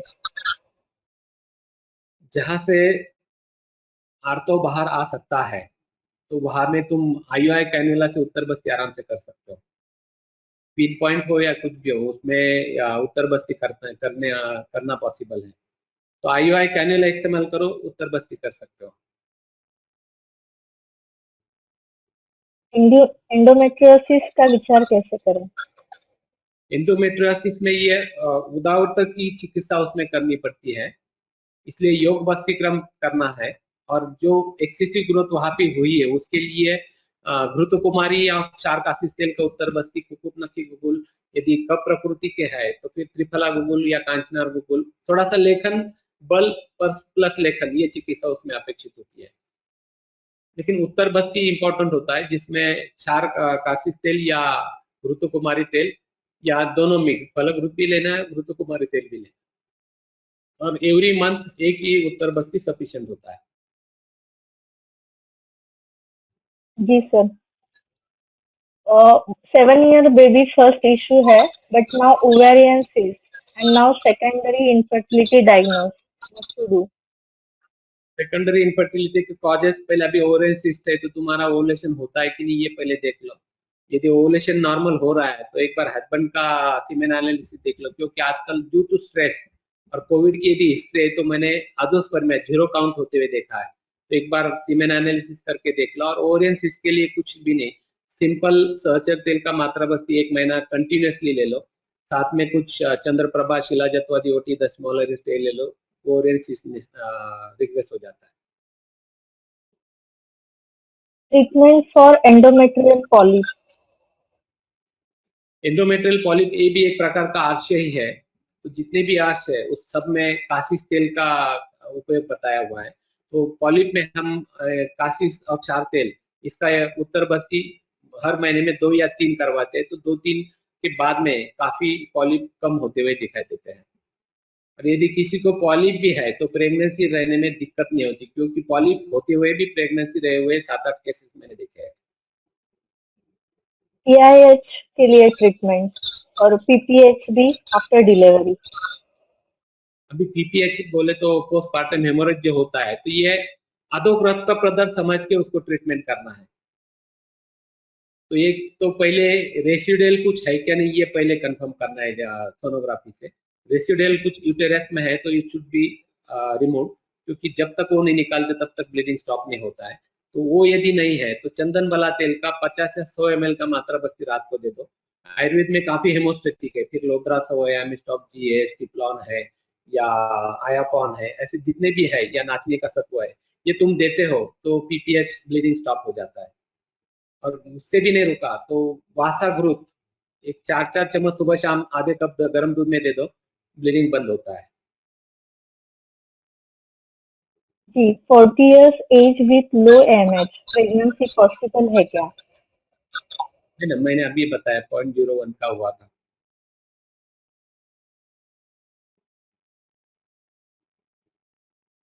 एक आखिरी क्वेश्चन ले, क्योंकि प्रश्न आ रहे हैं और आपके समय की उपलब्धि का ध्यान रखते हुए। 18 वीक्स प्रेगनेंसी है, हाइपोप्लास्टिक नेजल बोन, तो ट्रीटमेंट क्या दे?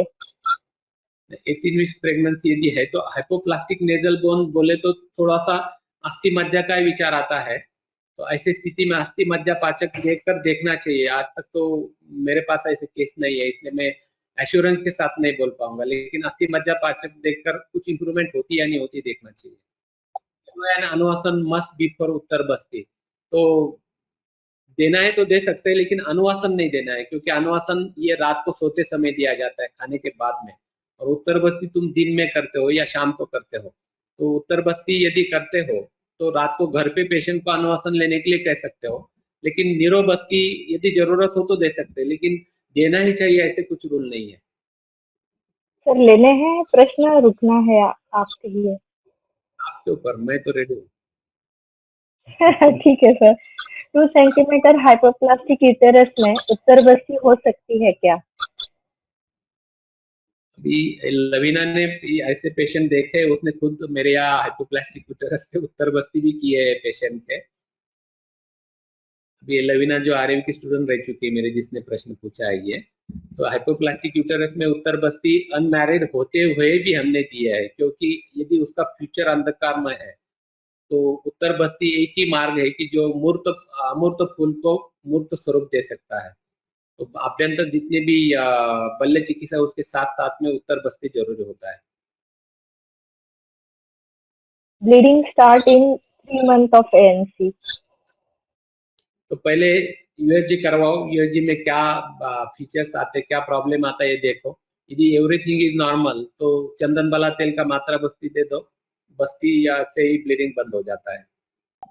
मैंने अभी जस्ट 2 दिन एक पिछले हफ्ते ही एक महिला की डिलीवरी हो गई।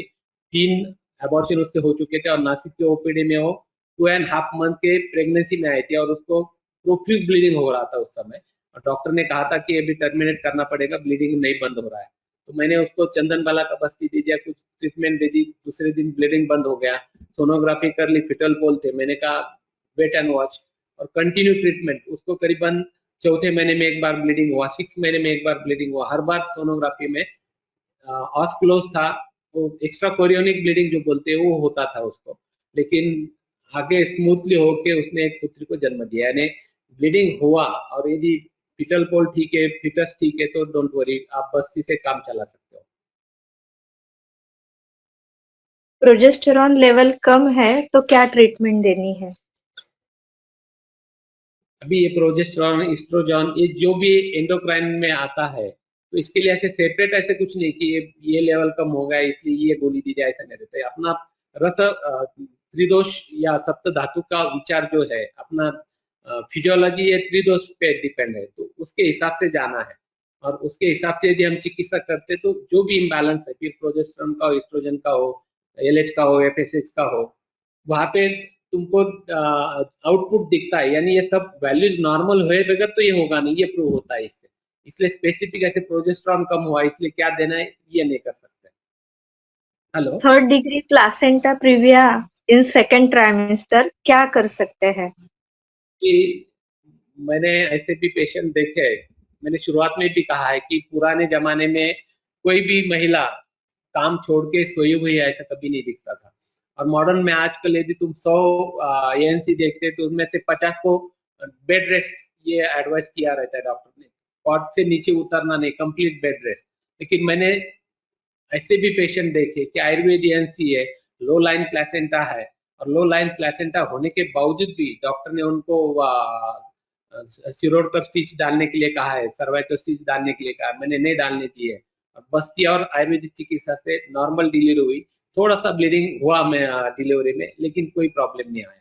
इसलिए प्लेसेंटा प्रेविया है तो अपनी स्तंभक चिकित्सा जो भी है, बस्ती चिकित्सा चलने दो चंदन वाला तेल की, लोद्रासव चलने दो, नागकेशर या बाकी जो भी स्तंभक है, ऐसी औषधि तुम उसके साथ में चलाओ, कोई प्रॉब्लम नहीं आएगा। जी, सूती का काल में अच्छे से आर्तव शुद्धि के लिए क्या दे सकते हैं? लेस ब्लीडिंग हो पर यूएसजी में कुछ मेम्ब्रेन्स रेसिड्यू है तो क्या दे? मैं शुरुआत में अभी एक ने पूछा था पीपीएच, तभी मैंने कहा था कि यूएसजी में यदि रेसिडुअल आते हैं तो इट शुड बी रिमूव, क्योंकि जब तक ये नहीं निकालते तब तक ब्लीडिंग बंद नहीं होता है। तो इसलिए पहले ये जो भी कुछ पार्टिकल्स अंदर है, जो भी बचा हुआ है रेसिडुअल, वो निकालना जरूरी होता है। क्योंकि मैंने हमारे एक सर्जन की मिसिस की लाइफ हमने देखी थी, उसको डिलीवरी के बाद में एक 20-25 साल पहले की बात है, जब हम प्रैक्टिस में नए थे, तो रात को हमें याद है कि बारिश, रात भर बारिश चालू थी और ऐसे रात को 2 बजे हमने वो जो बी पॉजिटिव ब्लड ग्रुप वाले थे, ऐसे लोग ढूंढ के लाके कंटिन्यू हम उनको गाड़ी में डालते थे और पैथोलॉजिस्ट के पास लेकर जाते थे और ब्लड जो भी निकाल के देता था। 12 बॉटल रात में हमने उनको दी थी उस महिला को, और फिर सुबह में दूसरे गायनेकोलॉजिस्ट एक आए, उन्होंने फिर से कहा कि क्यूरेटिन करना पड़ेगा। और फिर वैसे रिस्क में वो तो लेडी डॉक्टर की मिसेस अनकॉन्शियस हो गई थी, शॉक में, हेमोरेजिक शॉक में थी। और फिर उन्होंने क्यूरेटिन करने के बाद में फिर 2 घंटे के बाद में होश में आई और तब ब्लीडिंग बंद हुआ। यानी शुरुआत में ब्लीडिंग तो हो रहा था, डॉक्टर ने ब्लीडिंग देते रहे, वो ट्रांसफ्यूजन देते रहे, लेकिन ऐसी स्थिति में क्यूरेट करे या नहीं करे, इसमें वो सर्जन कंफ्यूज में थे और उन्होंने वो डिसीजन नहीं लिया। लेकिन इतना प्रोफिट ब्लीडिंग होते रहा, यानी ये कितना मायने रखता है ये उस समय मैंने देखा। इसलिए मैं उस मेरे कहने पे फिक्स हूँ कि वो रेसिडुअल जो भी है उसे पहले निकालो, सिर्फ ट्रीटमेंट से नहीं काम चलेगा। जी, severe UTI during 32 weeks advice treatment. अभी इसमें जितने भी मूत्रल चिकित्सा तुमको देनी है, चंद्रप्रभा 2 गोली 3 बार दे दो, या पुनर्नवा घनवटी दे दो, या हिमालय की सिस्टोन 4 टैबलेट आती है वो दे दो, रिनाल का सिरप दे दो, रिनाल सिस्टोन सिरप दे दो, या दूध पापेश्वर की शीत प्रभावती आती है 2 गोली 3 बार दे दो। और यदि बुखार वगैरह है तो चंद्रकला, वंग भस्म और कुछ मूत्रल दवा का कॉम्बिनेशन दे दो, यूटीआई रिकवर हो जाता है, दूसरे तीसरे दिन ही बंद हो जाता है। साथ में धन्य पान भी दे दो कि सेकंड ट्राइमेस्टर में ब्लीडिंग होने पर क्या दे। मैंने यही कहा है कि चंदन बाला तेल का मात्रा बस्ती सबकी रामबाण दवा है। पीवी ब्लीडिंग हो, पीआर ब्लीडिंग हो, कोई भी ब्लीडिंग हो, उसमें तुम चंदन बाला का बस्ती दे दो, दोनों भी प्रकार के ब्लीडिंग बंद हो जाते हैं। जी, uterine prolapse first degree at age of 30 years pregnancy possible है क्या? होती है। यूटर प्रोलैप्स का और प्रेगनेंसी रहने का कोई संबंध नहीं है, क्योंकि ये प्रोलैप्स कब होता है, जब वो लेडी खड़ी रहेगी तो ही ग्रेविटेशनल फोर्स से यूटरस बाहर आता है। जब लाइंग कंडीशन में तो यूटरस वाइजाइनल कैनाल के अंदर ही रहता है, तो उस समय प्रेगनेंसी रहने में कोई प्रॉब्लम नहीं आता है। लेकिन जैसे जैसे फिटल ग्रोथ होती जाएगी वैसे वैसे थोड़ा सा प्रॉब्लम आ सकता है, इसलिए उस समय ग्रेविटेशनल फोर्स अवॉइड करने के लिए उसको बेड रिडन रखना जरूरी रहेगा। और मात्रा बस्ती ये अपन वायु को बल देता है, जितने भी अपन स्थान पे या स्नायु है उनको बल देता है, तो उसमें भी उसका फायदा होता है। एक पहले कुछ प्रश्न पूछे गए थे, उसमें एक प्रश्न है कि क्या कैल्शियम और आयरन देना जरूरी है क्या? मॉडर्न चिकित्सा में दूसरा और क्या आता है? एएनसी में डॉक्टर सिर्फ आयरन और कैल्शियम पहले देते थे, आज भी जो एथिकल डॉक्टर्स है वो इतना ही देते, लेकिन नए डॉक्टर जो है वो फिर ये डिवर्डेलान, जेस्टानिन, डुपास्टॉन, बाकी लोकल पेशरी इनका मारा करते हैं। लेकिन आयुर्वेद एएनसी है तो अपने आयुर्वेद में भी कैल्शियम है, दिवास्टो है, रोमास्टो है, अस्थिपाचक है, ये दे सकते हैं, तापेडिलो है, अपना लोआसो है, लिमिरॉन है, कई कंपनियों के है, तो आयुर्वेदिक ही देना है, दूसरा देना ही नहीं है। जी, यूटेराइन प्रोलैप्स में क्या ट्रीटमेंट दे सकते हैं? मेनोपॉजल एज है 47। अभी वो prolapse first degree, second degree, third degree, यदि थर्ड डिग्री है तो फिर सर्जरी इंडिकेट है। सर्जरी में भी आजकल लाइगेट करते हैं या हिस्टेरेक्टोमी करते हैं या पेशरी डालते हैं ताकि वो नीचे ना आए। लेकिन प्रोलैप्स कब होता है? यूटेरस को पकड़ के रखने वाले स्नायु में वीकनेस आने के बाद में ग्रेविटेशनल फोर्स से वो लूज हो जाते हैं, नीचे आ जाते हैं। इसलिए उस स्नायु बंद को यदि ताकत आती तो वो ऊपर खींच लेते हैं उसको। तो ये कब आएगी? यदि तुम उनको वातवर्धक चिकित्सा, बल्य चिकित्सा देते हो, चंदन बला या अशोक वाला तेल का मात्रा बस्ती करते हो, या योनि धावन, कषाय रस की द्रव्य से योनि धावन करते हो, तो एस्ट्रीजेंट एक्शन से वो कॉन्ट्रैक्शन आ जाता है और मसल में टाइटनिंग एक्शन होती है। और उत्तर बस्ती भी यदि करते हो तो उससे भी यूटेराइन वॉल को उसमें ताकत आ जाती है। तो ऐसे फर्स्ट स्टेज के, सेकंड स्टेज के अपन वायु दृष्टि से जो होता है प्रोलैप्स, इनमें अपन बस्ती चिकित्सा या धावन या उत्तर बस्ती या मूषक सिद्ध तेल का पिचु धारण ये करते हैं और बल्ले चिकित्सा देते तो फर्स्ट सेकंड डिग्री वाला यूटेराइन प्रोलैप्स बंद हो जाता है। इतना ही नहीं, मैंने एक पेशेंट में वजाइनल वॉल्ट यानी हिस्टेरेक्टोमी के बाद में ये पूरा वजाइना बाहर आ जाता था उसका, ऐसी एक महिला देखी थी जो कि कैंसर के डर से पूरी उसका वेट करीबन 20-21 किलो वजन कम हुआ था। तो उसको एश्योरेंस दिया, शिरोधारा, बल्य चिकित्सा और मूषक सिद्ध तेल का पिचु धारण और तिक्त क्षीरबस्ती है उसको दिए थे। तो 3 महीने के बाद में उसका वो आना धीरे धीरे बंद हो गया और आज भी वो महिला करीबन 5-6 साल हुए, आज भी वो जीवित है, उसको कोई भी प्रॉब्लम नहीं है उसके बाद में। जी, morphological defect in sperm, low motility of sperm and max dead sperm. How to treat? अभी उसको टेराटोजूस्पर्मिया कह सकते हैं हम, कि जिनमें ज्यादातर स्पर्म जो होते हैं डेड हो जाते हैं। तो इनमें भी शुक्र शोधन योग आयुर्वेद में बताया हुआ है। तो कुछ कंपनी की शुक्र शोध सेमोक्लिन नाम की टैबलेट भी आती है। तो इनमें भी यदि हम मकर ध्वज या शुक्र वल्लभ रस या ये सेमोक्लिन टैबलेट देते हैं, तो एक पेशेंट का मैंने देखा था कि काउंट 80 मिलियंस है, लेकिन मोर्टेलिटी 0 है। तो उसको ये 2 महीने की ट्रीटमेंट के बाद में वो 6 महीने के बाद में मेरे पास आया, और मैंने उसको डाटा और फिर से काउंट किया, तो उसका काउंट 80 मिलियन तो था ही था, लेकिन मोर्टेलिटी उसकी अबव 75 मिलियन थी। यानी ग्रेड 4 ग्रेड 3 की मोर्टेलिटी भी इतनी हाईएस्ट थी उसकी। तो ये आयुर्वेद के ही प्रॉब्लम है, आयुर्वेद के ही केसेस है ये, मॉडर्न में इसके लिए कुछ नहीं है। Which are ideal days for Uttar Basti?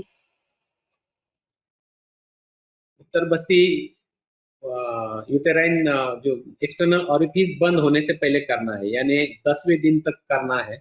तो ब्लीडिंग जब तक है, ब्लीडिंग बंद होने के बाद में तुम कर सकते हो। यदि ब्लीडिंग 4 डे में बंद होता है तो 5वें दिन से 10वें दिन तक कर सकते हो, या आइडियल बुक कहना है तो फिर 7-8 day, that is the ideal day. False contraction in 7th and 8th month happens in some patients. What to do? Doctor Devkar ji, मैंने अभी आपको वही कहा कि फॉल कॉन्ट्रैक्शन, जिसे इस्चेमिक कॉन्ट्रैक्शन होता है यूटेरस के, यदि मात्रा बस्ती है, सहचर तेल का मात्रा बस्ती या नारायण तेल का मात्रा बस्ती है, तो ये कॉन्ट्रैक्शन विद इन 10 मिनट बंद होते हैं। और यदि ये ऑलरेडी पेशेंट लेता है तो ये कभी भी ये प्रॉब्लम तुमको आएंगी नहीं, कभी पेशेंट बोलेगा भी नहीं। पिछुधारण पद्धत during all 9 months of pregnancy. पिचू धारण ड्यूरिंग ऑल 9 मंथ्स करना जरूरी है, लेकिन मैं नहीं बताता हूँ, क्योंकि हम कितना भी असेप्टिक प्रिकॉशंस पेशेंट को बताए, पेशेंट वो प्रॉपर यदि नहीं करता है तो इन्फेक्शन के चांसेस होते हैं, और वो देने की कभी जरूरत भी नहीं पड़ती है। यदि आपको लगता है देना चाहिए तो स्टरलाइज ऑयल और मेडिकेटेड कॉटन से ही तुम बोल सकते हो, और रात को रख के सुबह में मॉर्निंग में निकालने के लिए कहना है, क्योंकि निकालने का भूल गया और 3 दिन के बाद में इन्फेक्शन हो गया, ऐसे भी पेशेंट प्रैक्टिस में देखने को मिलते हैं। इसलिए यदि बताना है तो फुल इंस्ट्रक्शन देके, असेप्टिक प्रिकॉशन का पूरा इंस्ट्रक्शन देके उनको समझा के फिर बोल सकते हो। मेल उत्तर बस्ती में कितने ml का तेल यूज करना चाहिए? मैं तो कई दिनों से 30 ml ही इस्तेमाल करता हूँ, उससे ज्यादा नहीं। वजाइनल ड्राइनेस के लिए क्या दे सकते हैं? शतदौत घृत का प्रसारण करना है। शतदौत घृत से ड्राइनेस भी कम होता है, इचिंग भी कम होता है, बर्निंग भी कम होता है। शतदौत घृत is ideal for dryness.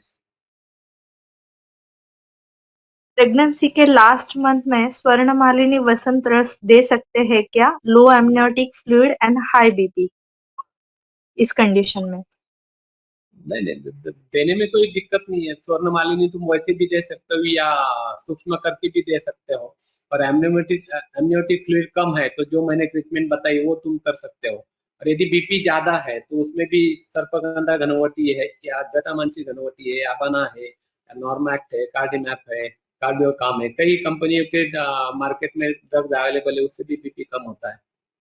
Pregnancy with hypothyroidism क्या विचार कर सकते हैं? थायरॉयडिज्म का विचार सिर्फ इनफर्टिलिटी में ज्यादा आता है। एक बार कंसीव होने के बाद में फिर हाइपोथायराइडिज्म हो या हाइपर हो, इतना कोई प्रॉब्लम आता है ऐसे मैंने तो भी नहीं देखा है। फिर भी यदि उनकी कुछ ड्रग चालू है तो मेंटेन करने के लिए चालू रखने के लिए मैं बोलता हूँ, क्योंकि यदि हम वो बंद कर देते तो आगे पीछे फिर से उसके लिए अपना कंसंट्रेशन डाइवर्ट होता है, जो कि हम एएनसी पे कंसंट्रेट करते हैं। इसलिए यदि है वो विचार चालू तो वो गोली कंटिन्यू रखो, और यदि बिफोर कंसेप्शन चांस लेना है और उस समय ये वो है तो फिर आयुर्वेद से तुम ट्रीट कर सकते हो उसको। कैंडिडियासिस इन प्रेगनेंसी क्या ट्रीटमेंट दे सकते हैं? कैंडिडियासिस ये भी जो है, यदि श्वेत प्रदर है या प्रेगनेंसी में भी डिस्चार्ज होता है तो उस समय पहले धावन, ये लोकल पेशेंट को घर पे ही त्रिफला से धावन करने के लिए बोल सकते हो। और शतधूत यदि लगाते हो या फेमिप्लेक्स या विजेल ऐसे कई क्रीम अवेलेबल है, या व्रणशोधन तेल है, व्रणरोपण तेल है, इससे भी तुम यदि कैंडिडाइटिस जितने भी है ये सब ड्राइनेस से ज्यादा बढ़ने वाले हैं और मॉइस्चर से वहां पे बढ़ते हैं। तो ये दोनों एक तो क्लीन करेंगे तो मॉइस्चर निकल जाएगा, ड्राइनेस है तो ये क्रीम या ऑयल से निकल जाता है। तो ये दोनों अप्लाई करो, कैंडिडाइटिस ठीक हो जाता है। Niruha Basti can be given once a month during pregnancy. दे सकते हैं। अब बस्ती का बारे में कई कंट्रोवर्सी है, कई कहते हैं कि बस्ती देना चाहिए या नहीं देना चाहिए। तो मैं तो बस्ती को मिराकल मानता हूँ कि जो तुम कंटिन्यू मात्रा बस्ती थ्रू आउट एएनसी में दे सकते हो। अब कभी कॉन्स्टिपेशन है और उस समय यदि नीरो बस्ती देते हो तो कॉन्स्टिपेशन रूल आउट होता है, और वही नीरो बस्ती फुल टर्म के बाद में तुम ये दे देते हो तो लेबर पेन स्टार्ट होते हुए तुम्हें दिखा देता है। इसलिए नीरो बस्ती जब भी यदि कॉन्स्टिपेशन है, सर्सनीय नीरो बस्ती दे सकते हो, कोई प्रॉब्लम नहीं आता उसमें। 3 years amenorrhea age 24 क्या कर सकते हैं? उसको रज रज प्रवृत्ति नहीं होते, जैसे पहले बस्ती कर्म करो, अपन वायु को नॉर्मलाइज करो, और साथ में फिर रज प्रवृत्ति नहीं होती या नष्ट पुष्पांतक लो या कन्या लोहादी होती है, ऐसे काफी ड्रग्स अवेलेबल है, वो देके मेंसेस लाओ पहले। PCOS management with endometrial thickness. अभी पीसीओएस मैनेजमेंट की आजकल एक काफी कॉमन प्रॉब्लम चल रहा है। ऐसे कई लड़कियां देख रहा हूं मैं कि 5-5, 6-6 महीने पीरियड आता नहीं, और एक बार पीरियड आया तो 2-2, 3-3 महीने ब्लीडिंग बंद होता नहीं। तो इनमें कई पेशेंट में थायराइड का भी इश्यू निकलता है। यदि थायराइड को नॉर्मल करते हैं और पीसीओडी की अपनी आयुर्वेद मैनेजमेंट देते हैं, जिनमें सहचर तेल का मात्रा बस्ती में पेशेंट को थ्रू आउट 2 या 3 महीने घर पर लेने के लिए बोलता हूँ। डेली मात्रा बस्ती 30 ml का करना है। साथ में कुबेराक्ष घनवटी है या ड्यूपीसीओस, डिवाइन फार्मा की ड्यूपीसीओस पीसीओएस है, या एंटी डायबिटिक एंटी ग्लाइसेमिक जो भी कुछ है, तो तुम डायबिकॉन हो या हाइपोनीड हो या एम्ब्री है, ऐसे तुम साथ में दे सकते हो। कफ प्रकृति है तो कांचनार गुगुल या त्रिफला गुगुल तुम दे सकते हो। और ये इसके साथ साथ में फिर 10 मोलारिस्ट या शिलाजत्वादी होती ये दे सकते हो। तो इससे पीसीओएस नॉर्मल हो जाता है, मेंसेस रेगुलर आने लगते हैं, और मेंसेस एक बार रेगुलर आने लगे कि एंडोमेट्रियल थिकनेस भी नॉर्मलाइज हो जाता है। स्ट्रेच मार्क्स के लिए क्या दे सकते हैं? स्ट्रेच मार्क के लिए भी काफी कंपनी के प्रोडक्ट अवेलेबल है। उसमें क्विक ऑयल एक है, स्ट्रेच नील है, स्ट्रेच गार्ड है, स्ट्रैगॉल है, ऐसे कई है जिनमें करवीर पत्र का उपयोग किया जाता है। करवीर जो कनेर हम कहते हैं मराठी में, तो करवीर पत्र सिद्ध तेल जो लगाते हैं तो उससे इचिंग और स्ट्रेच मार्क चले जाते हैं। Recurrent vaginal fungal infection treatment. यदि वो है तो उसमें लिकोरिया है कि ये पहले देखो, लिकोरिया है तो लिकोरिया पहले कवर करो और फिर फंगल इन्फेक्शन की ट्रीटमेंट करो। Recurrent UTI at the age of 42 after contacts क्या ट्रीटमेंट दे सकते हैं? रिकरेंट यूटीआई है तो डेफिनेटली मेल और फीमेल दोनों को भी थोड़ा सा क्लीनिंग, प्रॉपर क्लीनिंग चाहिए। श्वेत प्रदर है तो श्वेत प्रदर की चिकित्सा चाहिए, और यदि ऑयल कोकोनट ऑयल इस्तेमाल करते हैं तो ज्यादातर ये प्रॉब्लम नहीं आता है। फिर White discharge continuously during pregnancy इसके लिए ट्रीटमेंट। ज्यादातर महिला में ये होता है, तो उसमें जो पिछू धारण का इश्यू बात हुई थी हमारी, तो पिछू धारण कर सकते हैं, और साथ में तुम अभ्यंतर भी पुष्टन हो गया, ल्यूकोमैप जैसे टैबलेट दे सकते हो जिससे लिकोरिया कम हो जाता है। और जो योग बनाते हैं उसी में पुष्टाणु चूर्ण और थोड़ा सा त्रिभंग भस्म डाल दो, डिस्चार्ज कम हो जाता है। जी सर, सभी प्रश्न समाप्त हुए। पुनश्च धन्यवाद, और इस सुंदर व्याख्यान की प्रस्तुति के लिए हम आपके बहुत आभारी है और आपसे सदा जुड़े रहेंगे। पुनर्मिलामः। धन्यवादः। Okay, thank you.